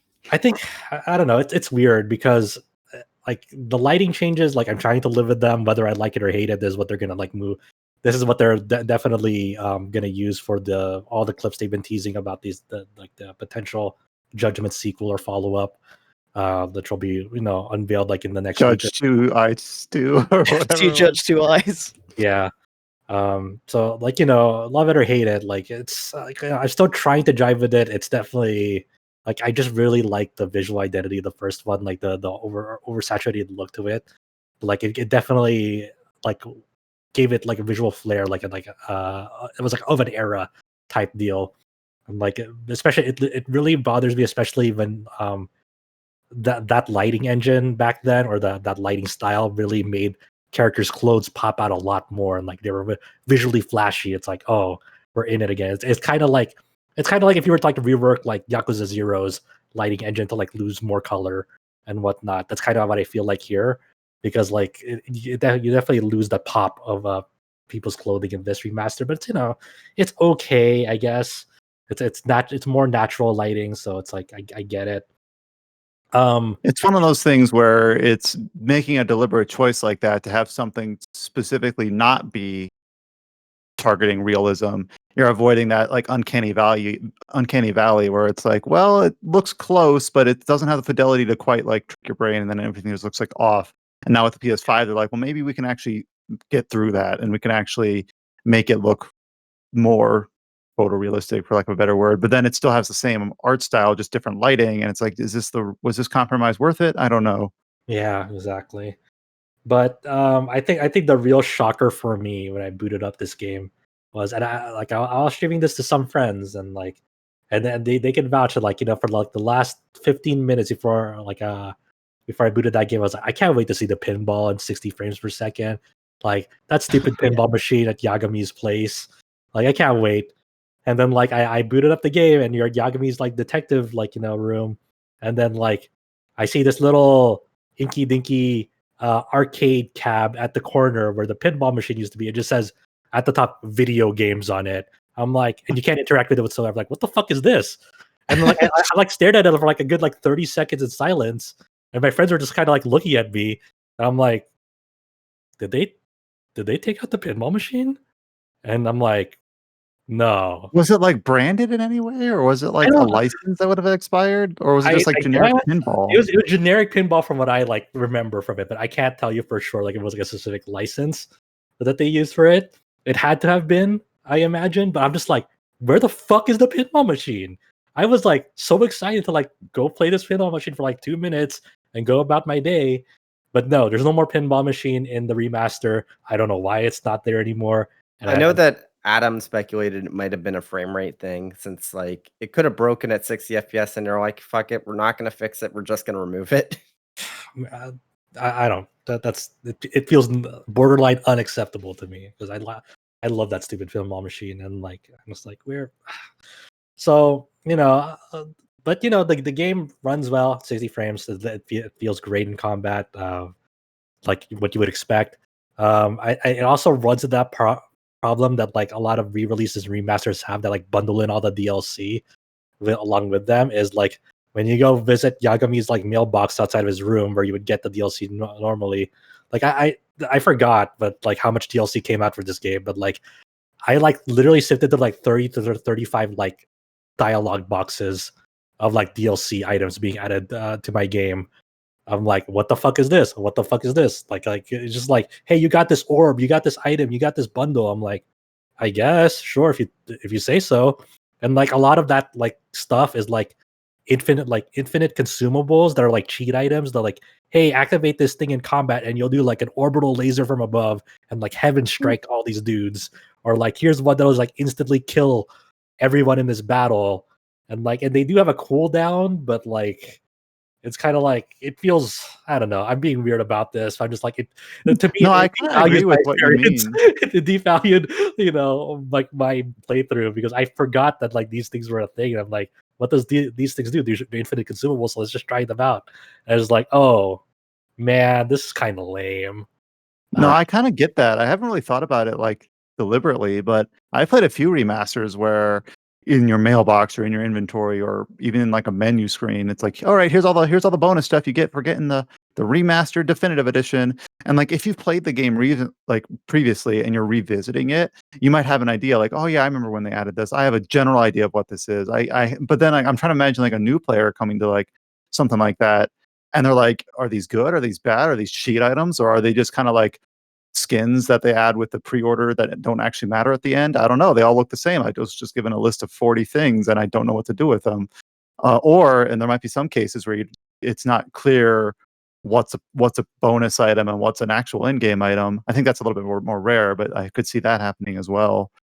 Yeah, I don't know. I just never thought about that, but there's almost like a thing where it's like, in case you forgot you were playing a game, we're going to remind you that this is an entertainment product. This is software, and we are adding, some. I know that seems dumb because obviously we don't forget we're playing a game, but when a game so outwardly reminds you that this is a program on a disk or on a file, this is software that you are engaging with because we are adding in the stuff that we marketed earlier to nickel and dime people. I could see that like being a turnoff at the very start of a remaster that has maybe overindulged in that. So. Mm-hmm. Yeah. But I've only like briefly played it just to see how it was. I'll probably I'll probably play it a lot more when we get a better idea of like what this new Judgment project is, and it's probably a sequel. And maybe I'll probably play it a lot more when it's closer to that release date for that, because I do really like the game. I just like I have to push myself to get used to this new lighting engine, for better or worse. Yeah. I think the one like really this is gonna sound weird. The one really good thing they did for this game is that you remember that the opening to Judgment, like that it presented itself like a Japanese drama show with like the vocals by Alexandros. This guy, it was a really slick, well made opening. It's like, oh, that's a really cool way. Like you decided to that's how you decided to like present this story. They used that exact same video for this remaster. I thought I had like this fear because of the way like the early trailers for the Judgment remaster was, where they showed like segments of that opening, but in the new lighting engine, so it looked like really not great. Like I was like, oh, did they remaster the opening so it uses that same like lighting engine now? And like no, it's like everything is still intact for that opening. It's just like if they kept that same video, it still plays, and they left it untouched. I'm like, okay, great. Awesome. And I know that's like a weird thing, but it's just like it's one of those. It's like at least there's something here that I still is very reminiscent of the original that I really liked, and they didn't touch that. All right, a couple more games to knock off the what we've been playing section here before we move on. Let's head over to James, who is still on or recently returned to the Final Fantasy treadmill that he's been on. It looks like he's finally put more time into Final Fantasy VI, which is where he left off. So, what was your experience with that? I think you had talked about it briefly on a previous podcast, but now you've really put some time into it. Yeah, you talked about it last week. Yeah, I basically finally got back to it last week. I was kind of bumping between that and NieR Replicant. But I did finish Final Fantasy VI this week. Hey, Yep. there you go. Basically, everything I said from last week is still the same. It very much holds up. It's not overrated. I think that I'm probably still just a little bit more of a fan of 5 than 6, but That's cool. that's just like personal preference and all that.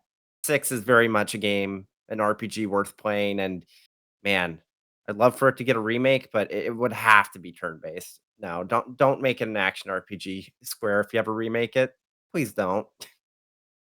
I don't have Um, 5 or 6 here, or both. Well, both, but mostly talking about 6 here. Uh, They already remade 5 and 6, dude. You can go boot up Steam and they remade them. Josh, I But am yeah, sending you. I think the last time we talked about it, you weren't at the you weren't at the second half of the game yet. So how did you think about how that plays out? It's pretty good. Well, I was in the second half of the game last week, I think. I think so. Yeah, I think you were. Yeah, I think I had Oh, already okay. picked up a few of the party members. I will say that I'm pretty sure I said this last week. The transition to getting the second airship is amazing. Like, there are so many sections of this game where it's like, man, I can't believe they managed to do this on a Super Nintendo. It's just ridiculous how many like cutscenes that they kind of built into the framework of the game, whether it's during battles or even like bespoke segments, like getting the Falcon and just learning about like Setzer's kind of backstory with Daryl in the background while in the foreground you're walking down the stairs with him is very, very cool. Like, and cool isn't a strong enough word for it. I almost wanted to say cinematic, but it's like all pixel art, so it's not really cinematic, but it's like just a really cool like framing for the storytelling. It is interesting how you brought that up because like it in some ways FF6 was definitely like like dealing with cinematography with pixel sprites only. Like there are definitely moments in that game like it feels climactic even though like the visuals were like still just pixel sprites, but it felt meaningful. Yeah, it's definitely like Squaresoft back in the mid 90s, just hitting it on all of their cylinders, firing on all of their cylinders. Yeah. So, with that being said, I am very excited to finally get to Final Fantasy VII. I have no idea how I'm going to feel about it because obviously a lot of people it's their favorite. Obviously, a lot of people do think it's a bit overrated. So it's like, I Yeah, it's like impossible for you to go in with no presumptions or no like expectations. You should go ask the people on the official Final Fantasy VII the First Soldier Discord that opened up that they announced that on like on Twitter like hey our Discord's opening up, so go join that and go ask people hey I'm about to go to FF7 for the first time, what should I Josh, think? In case you forgot what Josh. that is, that's the mobile only battle royale. I I'd want to remind make myself. I want to make it clear that this is the second time Josh has given me the bad vibes. I am sending him the bad vibes back. Can you feel them? Are you receiving them? Nah, it's only good vibes here in First Soldier Land. Drat. But yeah, continue with my Final Fantasy marathon. Though I did take a break from it earlier. Next month is going to be very fun. I'm using air quotes here because I'm probably going to start Final Fantasy 11 a little bit early because the last 2 years they had a sale in the middle of May. So, oh no. Hell yeah. By the way, I did see this is very much a tangent, but I guess recently the Final Fantasy Brave Exvius, I don't know the details here. I just saw it shared, but there was like a cinematic where it had like a modern representation of Celeste doing like one of their ultimate abilities in that mobile game. So it's just like a 10-second clip, but people are like, man, I want a remake in this style. It's just interesting to see like the modern takes on these characters that originally only ever appeared in sprites or official artwork. accompanying the game. So Yeah, I think that's like kind of like the big legacy of like something like Dissidia NT, where you got to like these gorgeous 3D models of like older Final Fantasy characters. Like, wow, can you imagine what they would look like today? Yeah, I will say one thing that's really interesting about Final Fantasy VI in retrospect is that there isn't really a main character. Like, there's segments of the game where specific characters are like the main character, and you can make an argument that Terra could be the main character, Locke could be the main character, Celis could be the main character. Hell, you could even argue for parts of it that Sabin could be like at least partially a main character. It's really fascinating how they managed to like almost every character, with obviously some exceptions, feels like they have just as much of a dog in this fight as anyone else. And it's fascinating because you don't really see that in a lot of RPGs these days. or when You're they absolutely attempt correct. something like when they attempt something like it, I might need a little bit of help just trying to straighten my thoughts on this. But I start thinking of Final Fantasy 12, where it's like, does it have a main character? Well, yes, it's Vaughn, but he doesn't have that role in the same classic way that I don't know, like Cloud does or that Squall does. And people like bash the game for that, but maybe it's because they tried to say like, oh, we can't have a game where no one's the main character. Let's have one that sort of is, and then they kind of go halfway, and it doesn't work. So I was just thinking, like, I kind of have the same opinion where I love the Final Fantasy VI. Basically, it kind of stretches away from the classic. How do we tell an RPG story? It doesn't have to center around what happens to a protagonist. It's more about what happens to the world, what happens to these interactions between these people. They all have an equal standing. Not one is not inherently more interesting and more important than the other because that's the perspective we have. So I kind of wish more games kind of focused like that. I'm trying to think of like a modern RPG that does that, and I'm really honestly coming up with a blank. I don't know. Well, that one's just SaGa. more like 8 individual games where they were each with its own protagonist. But If everyone's the protagonist, is there really a protagonist? no. But I wish more RPGs told stories beyond the you must have a protagonist that is either like everything happens to or for or because of sort of thing. Like, I think there's a lot of interesting ways you can tell stories that are more like what's the word, like anecdotal or more told through like environments with between different characters that don't all have to center around one core person's motivation. So Final Fantasy VI is excellent for that. I agree. Yep. All right. One more thing on the list that we haven't brought up yet. Maybe just very quickly approach here at the end. George, you have put on here that you played a little bit of NieR Automata after you had finished Replicant. I don't know how much time you put into it, but clearly you were really motivated to keep going once you had enjoyed Replicant so much. So tell me about your experience. So when I left off Automata, we're talking years ago when it first came out. It must have been. I'd put in 2 hours, and hadn't vibed with it that much. I guess just maybe immaturity, maybe something came along like it usually does with me. But now I finished like the first ending of the game. I'm about 12 hours in. I'm now on like the second route where you play as 9S. What a fantastic game. I don't know if my feelings for it are as strong as Replicant, because like after I finished Replicant, I was like, wow, this game is like stuck in my head, and like these characters like I adore. And then Automata, I think I enjoy the combat more than I enjoy the story. Weirdly, like that's probably going to get me a lot of hate. But No, now you know you're a true NieR fan when you come into Automata and be like, you know what, the original one was kind of better, and like yeah, like gameplay. I don't know what it is. I just so like if I'd finished like the first run of Replicant and then stopped there, I probably wouldn't have enjoyed it as much. I'd probably been like, yeah, this is pretty good, but it's not special. So like I'm thinking I need to go through all of Automata. I think I dislike the way it does replayability like even more here.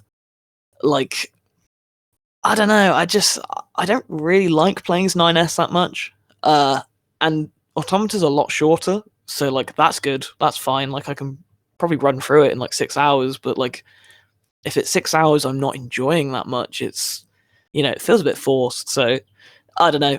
That's a really interesting perspective, because that's one of the, now that you have like the kind of, now you know how the original did it, like in with subsequent playthroughs, like you can see that like how they wanted to address that particular like quirk in Automata. Was like, we kind of get the complaints or like the people's frustrations of like playing to quote unquote through the exact same material as the original, so we're gonna like switch it up and give you like a new playable character with their own separate mechanics instead, to like kind of spruce up the subsequent playthrough aspect of the sequel.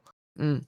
And that to hear you say like, I don't really think that it's not all that engaging compared to how the original did it, because in the original at least you know exactly what you need to do to get to the next like part. While in this one's like everything's all new, but you're not really enjoying the beat by beat moment. Replicant feels like, it felt like I was like getting close to something. Like it felt like, okay, I know this thing intimately. Sounds a bit weird, like I'm doing weird stuff for Replicant, but like I knew every scene, I knew every beat, and maybe I'm just not there with Automata yet. Like I haven't played enough of it. Like all of my criticism now is somewhat unsubstantiated because I'm barely through it, but it just hasn't hit the same note with me yet. Admittedly, that's like a high bar, because Replicant, like, it was fantastic and like meant a lot to me, made me very emotional. Whereas Automata is just like a really, really good game so far. It hasn't done what Replicant did for me yet. Hopefully, I will. I'm more likely to go back to that than I am Judgment, because like I'm invested now. Like I've put enough time in. I've left it long enough. Like I want to finish Automata. So maybe next week I will have at least finished 9S's story. But ask me about it Saturday. I'm gonna just for you, George. I'll go mod your 9S model to be Yagami from Judgment. The take about the second playthrough being kind of a slog, and 9S not being like gelling with people because people don't like the hacking as much, and it's a little bit stiffer.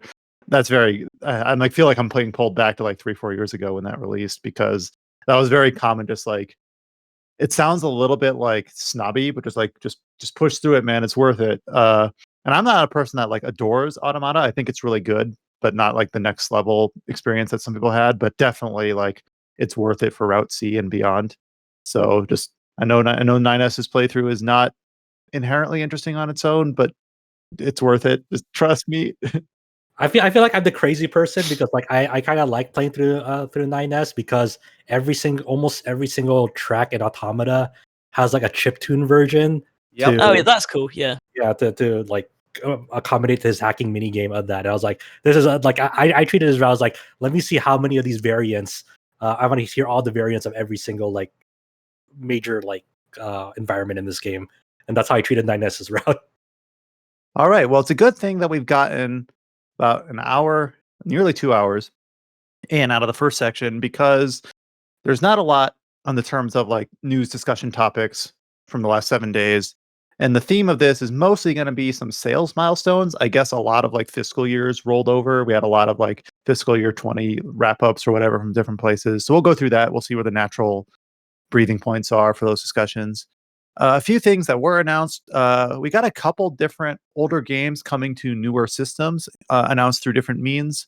We learned that Ni no Kuni 2 Revenant Kingdom is likely headed to Nintendo Switch due to a new ESRB rating.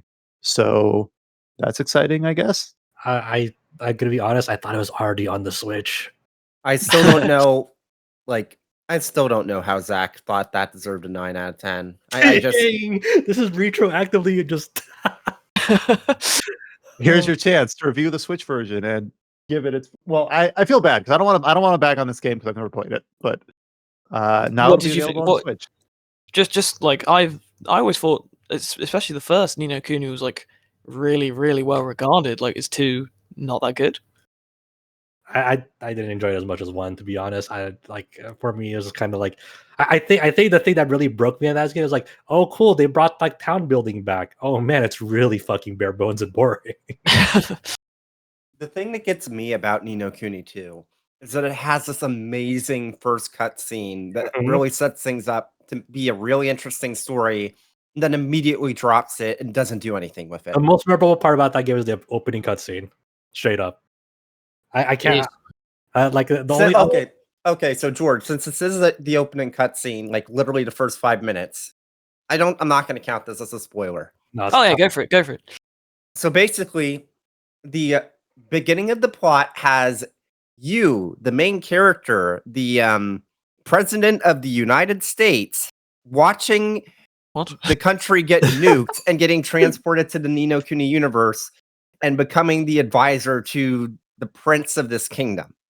Sure, you're And not thinking of Saints Row 4 because this sounds like Saints Row 4. And then 15 minutes into it, the prince gets cornered, and you, the president of the United States, is like, shit, I gotta help him. You pull out a Glock and point the gun at the main antagonist of the first half of the game. It's so good. It is so good. Ni no Kuni 2, are we talking about the same thing? Because that doesn't sound right. Now remember, the opening has nothing to do with the rest of the story. Yeah, like Absolutely. Why is it there then? Exactly. They never followed up in like a particularly meaningful way for the rest of the game for your next 40 to 50 hours of that game. It's like, okay, I guess it feels like they had a much better story planned, and then the reason why the game took so long is that they had to cut out most of it to reach a teen rating. I'm so confused. That's the only thing I can assume. Either. That's the only thing I can assume, because like, if the story was better handled, Ni no Kuni 2 would actually be a really good game. Because like the combat's fine, the world itself is interesting. The problem is that there's no meat to it. Like you can see the skeleton, but if the main story was even a little bit better, like there's so much there that's obvious that got cut. Because like, why is there like a crashed 747 on one corner of the map that we literally don't talk about in the entire game? Like I don't know. The main story is basically, oh man, this prince needs to find allies. Go to like the different kingdoms in the world and like try to make friends with them. And the main story is this evil King Evan conquering the world to become its dominator. Wait, Evan is like the kid, right? He's the main character, and he wants to rule the world. I'm joking. Oh, okay. I didn't know. but okay, I have a few things I want to say. First of all, I'm not really a big fan of either Ni no Kuni game. The first game kind of has this awkward, like turn-based battle system. It's like more like me, like turn-based hybrid action thing. It's like action with like a selection of commands. It's weird. And the second one is this kind of simple action combat system. The story in Ni no Kuni 2, what it actually is literally you are like a fledgling new kingdom. That's why it's called Revenant Kingdom. And you are basically wanting to ally with all the other kingdoms, not for any like super good reason, just like I need to ally with the other kingdoms, and they kind of each have their own little problem that's going on. But there really isn't like an overarching story. I was joking before about how like you eventually sort of become like the lead kingdom ruling over all the others. So it is sort of on paper like you are ruling the world, but it's obviously not like that. But there really is, like what James was saying, it's kind of thin. And the real like antagonist kind of shows up at the end. And to be honest, I even forget exactly what that was all about. It's just really shunted in there. Yeah, and they also eventually, after like it felt forever to get out the DLC for this game. But the DLC is honestly shit. I'm gonna be honest with you. It's what it is. It's like a wave-based combat arena thing. It's weird. And then like I think like the latest number was supposed to have like ties with the first Ni no Kuni, and like that even panned out well from what I heard. Like I don't even remember much, but I mean, I guess it is coming to Switch. Well, why not? But it really is a shame though, because there's like enough in this game where it's like, man, this did have potential. There's like aspects of it where you can see that if the story was better and maybe the combat had a little bit, like even the combat itself is fine. It's simple, but it's fine.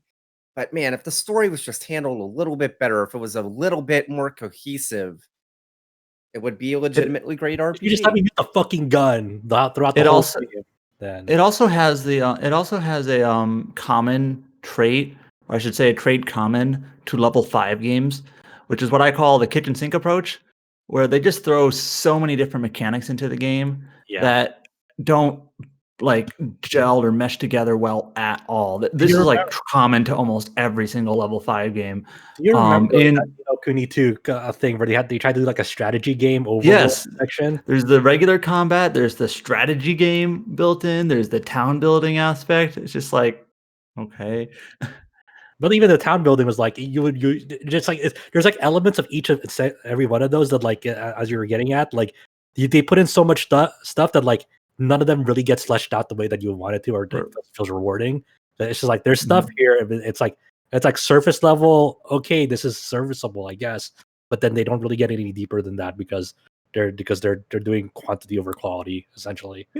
I haven't played Ni no Kuni 2, but when Adam talks about the kitchen sink approach, what I'm thinking of in my head, in my mind's eye, is like, yeah, you read my mind. I'm thinking like there's that robot stuff they have to build up whatever, I don't even, Max's robot, and then there's like the golfing, and then there's like the photography, and none of it builds off each other. It's all just separate little bars. Like, do you want to get all the photography stuff? Well, here's this game within a game.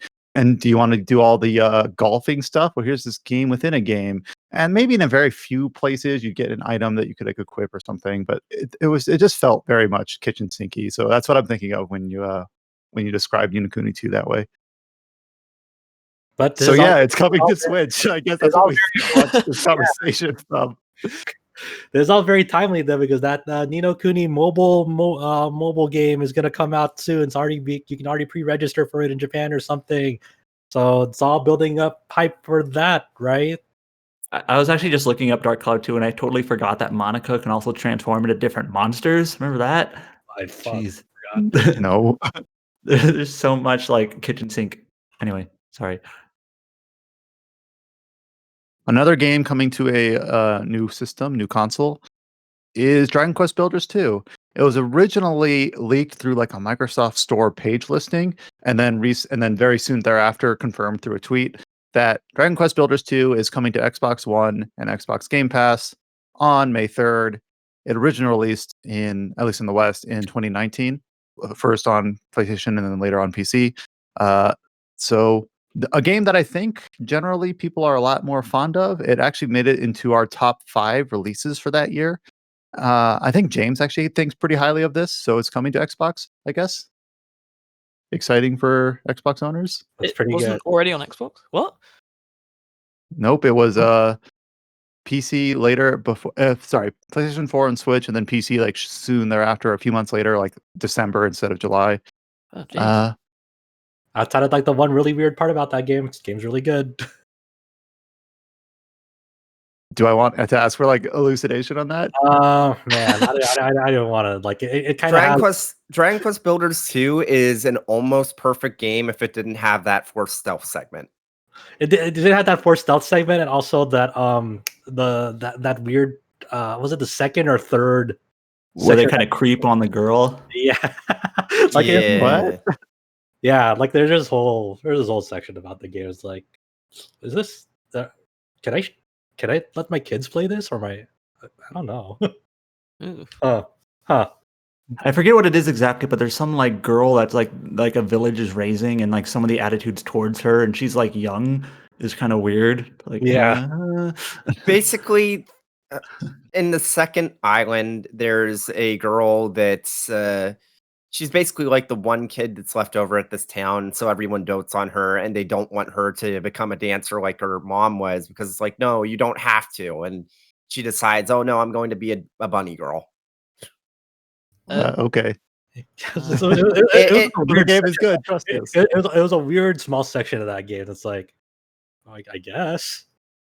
I mean, it could have been handled a hell of a lot worse. Yes. I'll say that. True. I guess I didn't mention, but it's also getting a Windows 10 specific like Windows Store PC port. So, which before would like be a footnote, but now it's like ever since NieR Automata's PC port is like 2 distinct versions. It's just kind of like, I wonder if that's going to be significant or not. We can't just hand wave it away immediately. Not that the Builders port had the issues that the NieR port had, so maybe it's moot. Yeah. I think like the one issue I had with the Builders port was that it's not very well multi-threaded. So you might have some issues with player created areas where you'll have frame drops even on a super powerful system because It's all on one core, yeah, Yep. or a couple. Yep. Okay, so we already talked a bit about Monster Hunter Rise version 2 since Josh has basically consumed all of that content and played through it. We also got more updates for the upcoming Monster Hunter Stories 2, which is releasing not too far from now in July. So there was a new trailer, which is basically just more like story considerations. So the trailer is mostly just kind of stuff we've already seen, only kind of introduces some new characters and some new concepts. But there was also like a streaming digital event where they go into the gameplay of Stories 2. And I've never played the original game, but I went ahead and watched the stream and I clicked the mark for the gameplay presentation. And I was actually really kind of vibing with what I saw. It's a turn-based battle system. It uses kind of like this weapon triangle sort of setup. And I don't know, it feels like it has enough going on that I feel like this could be like a really compelling game. Like I kind of am very like I just generally like turn-based games. It has to do something really silly or terribly for me to bounce off it. But I'm looking at this and I kind of just like maybe but when Monster Hunter Stories 1 first came out, I hadn't put a lot of time, like I hadn't put hundreds of hours into World and I wasn't in with this franchise yet. But now I'm kind of really interested in it. So I'm really looking I forward to this will one. say, let me double check really quick, but Stories 1 is on mobile, and I think that it's Yeah, still yeah. on sale for $5 right now. Oh so wow, that's a pretty good deal. But Stories one like is a pretty okay game. Like like I think the battle system from what I remember is pretty bare bones in it. But a lot of it is like the breeding aspect of that game for like the Yep. Pokemon. Okay, so Brian, Monster Hunter Stories is on sale on both Android and iOS for $5 until May 9th. Maybe another game for you to play with your new iOS controller. Oh yeah, I can I forget if I talk. I forget if I talked about this on the podcast, but I ordered one of those backbone iPhone controllers with the expectation of playing Fantasian with it because that's iPhone's the only Apple device I had I could play it with. But I beat the game, or at least part one, before the backbone shipped. So now I have it, and I'm like, what do I do with this? So here, James just gave me another option. I do also really like the art style. It's very reminiscent of like modern Pokemon art style. Like there's some characters that I feel like you could plot them out of this Stories 2 and into Pokemon and they would fit. But only at least through the streaming presentation, it just looks like it runs really well. So maybe that's the key difference. But yeah, I don't know why. I've never played the first game. I don't have that high of an affinity for Monster Hunter, but I look at this one, I'm like, you know what? I'm really interested in this one. So something about it's just clicking with me. Get your battle buddies and monsties to fight with you in Stories 2. Get your cat that's obsessed with the smell of monster eggs. I think the trailer or the gameplay they showed off the Kezu in that art style and like in Stories 2. I'm like, oh, that's probably a thing we didn't need to know, but it's there. Here's a game that has shown up on the podcast a few times, but never really with news related to it. And I'm talking about Lost Soul Aside, which is a Chinese developed RPG that originally appeared back in like 2017 and 2018, back with the China Joy presentation. And remember PlayStation Experience? Remember when that was a thing? One of those PlayStation Experience presentations back in 2017. It kind of went dormant for several years, and then I kept confusing it with what was that other game out of? Edge of Eternity. Yes, but not Edge of Eternity. This is Lost Soul Aside, and it's the other game with not Noctis. We finally got a new gameplay trailer. So and it's pretty lengthy. So we got about 20 minutes of new gameplay. It's running on PlayStation 5 hardware. The development team, which was originally just like a couple people, right, has grown to 30. So it's still like a smaller scale project, but maybe something that kind of more matches the ambitions of the game. Still no new like information on like release timing, no new like concrete details about when we'll see this. But it just kind of returned from its slumber and we kind of see it again. So It's very I don't know if we have any other There- feelings on this. lots of particle effects. It could use some tweaks. Like I wasn't really too fond of the sound effects. in that gameplay walkthrough that they did. But it's shaping up. It looks pretty cool. I really want to play it. It does seem like it wears some of its Final Fantasy 15 influences on his sleeve, the way he materializes the sword in his hand and warps around basically by flinging it. Yeah, I think So he has like a partner MacGuffin that can like basically transform into anything. Like at some point he'll like transform to like a skateboard or something. Yeah, that looks sick. Go down like a mountain or a rock slide, and then at the other parts like it transfers to like to be like a wings to glide him to a platform. I don't know if it transfers. I think it also transforms his weapons too. It's crazy. Yeah, it does. It's like it a looks insane. sword. Yeah. So I don't know anything else about that game besides what they're. I don't think anyone else really knows about that game besides what was shown. Really. well, if it has gameplay that is more than holding X and pressing circle every once in a while, it'll immediately be something worth looking forward to. And it almost kind of looks like maybe what. Should I open this can of worms? Like what Versus was going to be? I don't know. But I mean, it's hard to really judge with a gameplay trailer, obviously designed to sell the combat as effectively as it can. So obviously, it's hard to judge until you get it right, in your own hands. But it looks really flashy. It looks really fluid. I hope they compared do to settings to kind of tone down the effects, though. I think they are a bit much. I'm fine if that's. I heard you like particles. Yeah, there's a lot going on the screen, and I for me it's kind of hard to keep up with what everything that's going on. So I hope there are settings you can toggle, say hey, tone down the effects, much like what Monster Hunter Rise does. There's a setting to kind of put down the hit effects in that game because it gets a bit much in multiplayer. And also, I also think about things like Kingdom Hearts 2, where he does a lot of these flashy moves in the air, where it's how much control do you really have on that, or is it just pressing X a whole bunch? Press That's the so triangle cool. button. It's the triangle button, man. But yeah, it looks really nice, looks really flashy, and we'll keep our eye on it. So hopefully, now that it's returned, we'll see it more regularly and maybe get a release window.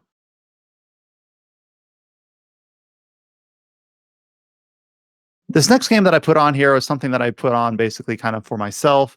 I don't think we'll have a lot to really talk about, but Dark Envoy, which is a game developed by Event Horizon, which made the CRPG Tower of Time a few years ago. It was originally supposed to release last year. Now we got a new story trailer saying it's going to release next year. And alongside it, will add PlayStation 5 and Xbox Series versions. And since this is a isometric CRPG, it is kind of nice to know that it has those console versions in mind at the start. Because with a lot of games in this style of RPG, we've seen that the console ports come in later, and sometimes they're uneven in terms of how much effort's put into them to make them really playable with a controller or not. For instance, Baldur's Gate 3 still doesn't have. Baldur's Gate 3 still doesn't have any announcement regarding console releases at all. So it is kind of cool to see these guys do it. I just watched this new story trailer that showed up a few days ago. It looks really interesting. Tower of Time is a game that I've wanted to get to, but I just never really made space for it. So since bigger studios like Obsidian might not be making these styles of games anymore, I'm interested to see maybe Event Horizon can kind of fill the space. So I don't know. It looks really colorful, really good art style. So kind of put this on here because I'm personally interested in it. But I don't know. I'm going to keep an eye on this one. A small footnote from a conversation we had either last week or the week before involving Delightworks. We talked about the impending shutdown of Sakura Kakume, but also we learned that Street Fighter's Yoshinori Ono has joined Delightworks after resigning from Capcom. So I don't know much about Ono or Delightworks to really comment on this. I don't know if you have any key takeaways on this, Josh. Yeah. But is this exciting or is this not? I can't believe that there's a possibility that Ono will work on the new Melty Blood. Yeah, up to 100% will. I mean, he's Delightworks is producing Melty Blood, the Type Lumina, the new one coming out, and with French Bread as the developers. But yeah, he's definitely involved with that. I imagine that's the main reason why Ono took the spot as the new COO of Delightworks. It's a weird time. Like, Ono's been at Capcom for freaking ever. Since like Capcom Fighting Jam, and so on. Like he's been there, but like he's most attributed to like as for success. For Street Fighter 4. He was the producer of that, and Street Fighter 4 was a big deal back in the day. That it arguably single-handedly like saved the fighting game genre back then, because before Street Fighter 4, fighting games were like in a weird spot in the console space. Like Street Fighter 3 wasn't really all that well received. It was a good game, but it took time to get to be a good game. It took like 3 versions to like become pretty good, and and Ono behind the scenes at Capcom, he really fought for Capcom at that time to like put out a new fighting game that let's go back to fighting games. Let's go put out a new fighting game. That's how Street Fighter 4, came to be. But I know like it's kind of who knows exactly like what Ono like has done ever since. Like I know he takes a lot of the blame for like the blunders of Street Fighter 5. And Street Fighter 5 is still is a much better game today, but at its launch, it was very not well received because it favored hardcore competitive fighting game audience over the mainstream. So it launched with like no single player. It was a very like you didn't really play it for single player content, which was like a big change from how the mainstream would like to consume Street Fighter and whatnot. So and throughout all the Street Fighter 5's lifespan, for whatever happened in that game, whether it's characters, roster, balance changes, whatnot, like Ono always took the blame. He was like the front face of that, because he was like the main marketing person of like announcing new characters, get like riling up the crowd at fighting game events and whatnot. So he's very well versed in that aspect of like how to sell a fighting game and how to be that public facing, right. Sure. And a lot of the people who's working on Street Fighter 5 still work on Street Fighter 5, even Ono has left. So, and whatnot. So, I imagine that's why Ono has taken up the spot at Delightworks, while Delightworks like maybe was sought him out, who knows. But since Multi-Blood is getting this international release, not just a Japanese release, I think Delightworks is trying to position themselves as a big publisher internationally, and they're hoping, maybe Multi-Blood will be the thing that will get them there. And Ono, hopefully, has the capability to sell Multi-Blood internationally to like a worldwide audience. And we'll see where this goes. Who knows at this point? This is such a weird piece of tidbit news that's like tangentially, RPG related, but with between FGO being still super mega successful and Sakura Kakame being one of the biggest blunders in that movie, being the opposite. Yeah, it's just who knows. Hopefully this pays off. I want Multi-Blood to be good. I really want it to do well, and I can't wait. But we'll see. So the final bit of this podcast is going into that sales stuff I mentioned before. We have a lot of updates for a lot of games, some more interesting than others. We'll go through them. Starting off with probably the most exciting of these announcements, if a sales announcement can be exciting, we'll see. Monster Hunter Rise has surpassed 6 million copies sold. So it is, as far as I can tell, blowing through all expectations. This is all on a single, console. Obviously, one that's uber popular in Japan. It's found a new, re-energized Western audience, potentially thanks to the success of World. Still has a pending PC release on the way. So, is that the best Monster Hunter single platform sales has done sales by just on a single platform? I was just wondering that Yep. as well. Yeah. Okay. Wow. I remember if you look at Capcom's best-selling games, I believe this puts it into the top 10. And the only game that's a single platform game that has sold better than Monster Hunter Rise is Street Fighter 2. And it's only like a couple 100,000 off. Like it'll surpass it. Yeah, That's crazy. we just announced the 5 million mark 3 weeks ago. So it's got legs. Like we'll probably be revisiting in a few weeks with the next milestone. But I know I'll probably keep on coming back into it again as it gets new events. Like I guess I forgot to mention that earlier too, when they announced like event quests coming back to Monster Hunter Rise.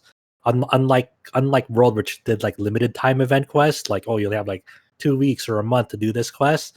Like they're going back to the old ways with Monster Hunter Rise, where you just download that event quest and it's always going to be available to you permanently, even if you're offline.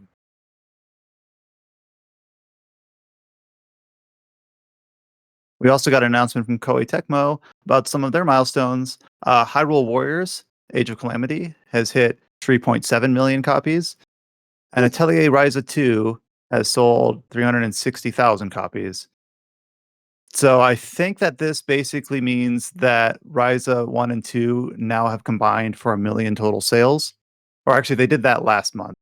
But now the last number for the last recorded number for Ryza 1 was 500,000 as of last year's August. But basically, this is kind of just a continuation of the story that we had before, that Ryza, both 1 and 2, has kind of like rejuvenated a little bit of sales fervor for the franchise, really kind of hit a wider audience. I wouldn't as even for say Hyrule- that. I wouldn't even say that rejuvenated is the right word, because these are like series record sales. So Okay, I undersold it. But yes, Ryza 2 is also doing, it's still under Ryza 1 for now, but it seems like it might be on pace. Depends on how long the legs go on. Yep. But both games have been doing really well. As for Age of Calamity, we already learned that when it sold like 3 million units within its launch week, that it was already like the best selling Warriors game. It's only up to 3.7 now, so maybe slowed a bit, but still it's got legs. This is after the holiday season, of course. Still doing really well for both Koei Tecmo and Nintendo. And there's a DLC coming too. Yeah, I was just about to say that. Like, it feels so long ago that they announced what that season expansion pass stuff was. It was only February. It feels like longer ago than that. But it's we get the first like bonus weapon for that in like May, and then the first real pack is in June. So be interesting to see if that rejuvenates this game. But I don't know. It seems like people have taken really well to it. I played a tiny bit of this over the holiday break when I borrowed a family member's copy. So I don't think music games are for me, but I don't know. It really does feel like they put a lot of love and care into like matching that Breath of the Wild aesthetic as kind of a carryover as we wait for that second game to be revisited anytime now. We'll see. We also got an update for Neo 2. Neo 2 has sold over 2 million copies. The series has sold 5 million in total. So obviously bolstered by the PC release for Neo 2. Other than that, I don't know. Neo 2 is a really great game. My favorite of last year. I pushed for it to be in the top 5 for our site. So really, really good, job here for, again, Koei Tecmo publishing and then Team Ninja developing. Yep. And when Neo 2, the PS5 and PC version, was releasing a couple of months ago, it's pretty much all but stated in a press release that seems to be the end of Neo for now. And it looks like what Team Ninja wants to do next is more action. So maybe going back to Ninja Gaiden or something similar to Ninja Gaiden. So it'll be interesting to see what they do. I mean, after Neo, I trust them. They're back on track, basically. Persona 5 Strikers has sold 1.3 million worldwide. Obviously, it just released a year late, quote unquote, for the West, just in February. Do we know what the sales were before the Western release? Last summer, it was around 500,000 for Japan and Asia. So another 700,000 after the Western release. So I don't know. It seems pretty good for a Persona spinoff. Obviously, having a PC release probably helped, but we don't really get like a formal breakdown about like what sold where. But strong showing there. Go ahead. Trying to convince people that's just not another Dynasty Warriors that they're familiar with. It's hard sell, man. It's hard sell. Well, also like when it shows up on consoles like the Switch and PC that can't play the base game. So a little bit interesting there. What else do we got? Here's a Japanese milestone. Shin Megami Tensei 3 Nocturne HD Remaster. That's quite a lot of words to string out. Has sold 250,000 units in Japan and Asia. Obviously, it's going to be releasing here in the West this month. It's May. So in a few weeks. So it looks like it had a strong start in Japan. We'll see if it carries over in the West where the main series hasn't obviously been as like fruitful as the Persona series, especially so over here it feels like. Do But we know lifetime sales of Nocturne like on PS2 at all? It can't be that high. Oh. Like, it's well beloved by the people who played it, but it wasn't like a hit. Yeah, I wonder if that statistic is out there somewhere. Didn't it get like a greatest hits reprint in America though on PS2? Did it? Maybe. Maybe I'm underselling it. Always felt more of like a cult classic. Yeah, I'm not sure if we got a greatest hits. all right, I'm skimming the Wikipedia page, and Wikipedia. I'm making some assumptions, but it looks like within a few years of release, Nocturne in Japan, the original PS2 version, sold 270,000. So it sounds like the remaster is kind of in the same ballpark for Japan sales. All the people don't see any- still It is buy. going to be weird. Like all the Persona fans who jumped on with 5, are now Atlas fans might jump on with Nocturne, and there are similarities, but it's still pretty different. So Look, they said in the video. Okay, they said in the video. The actor said, "Hey, that definitely Nocturne inspired Persona 5 for sure."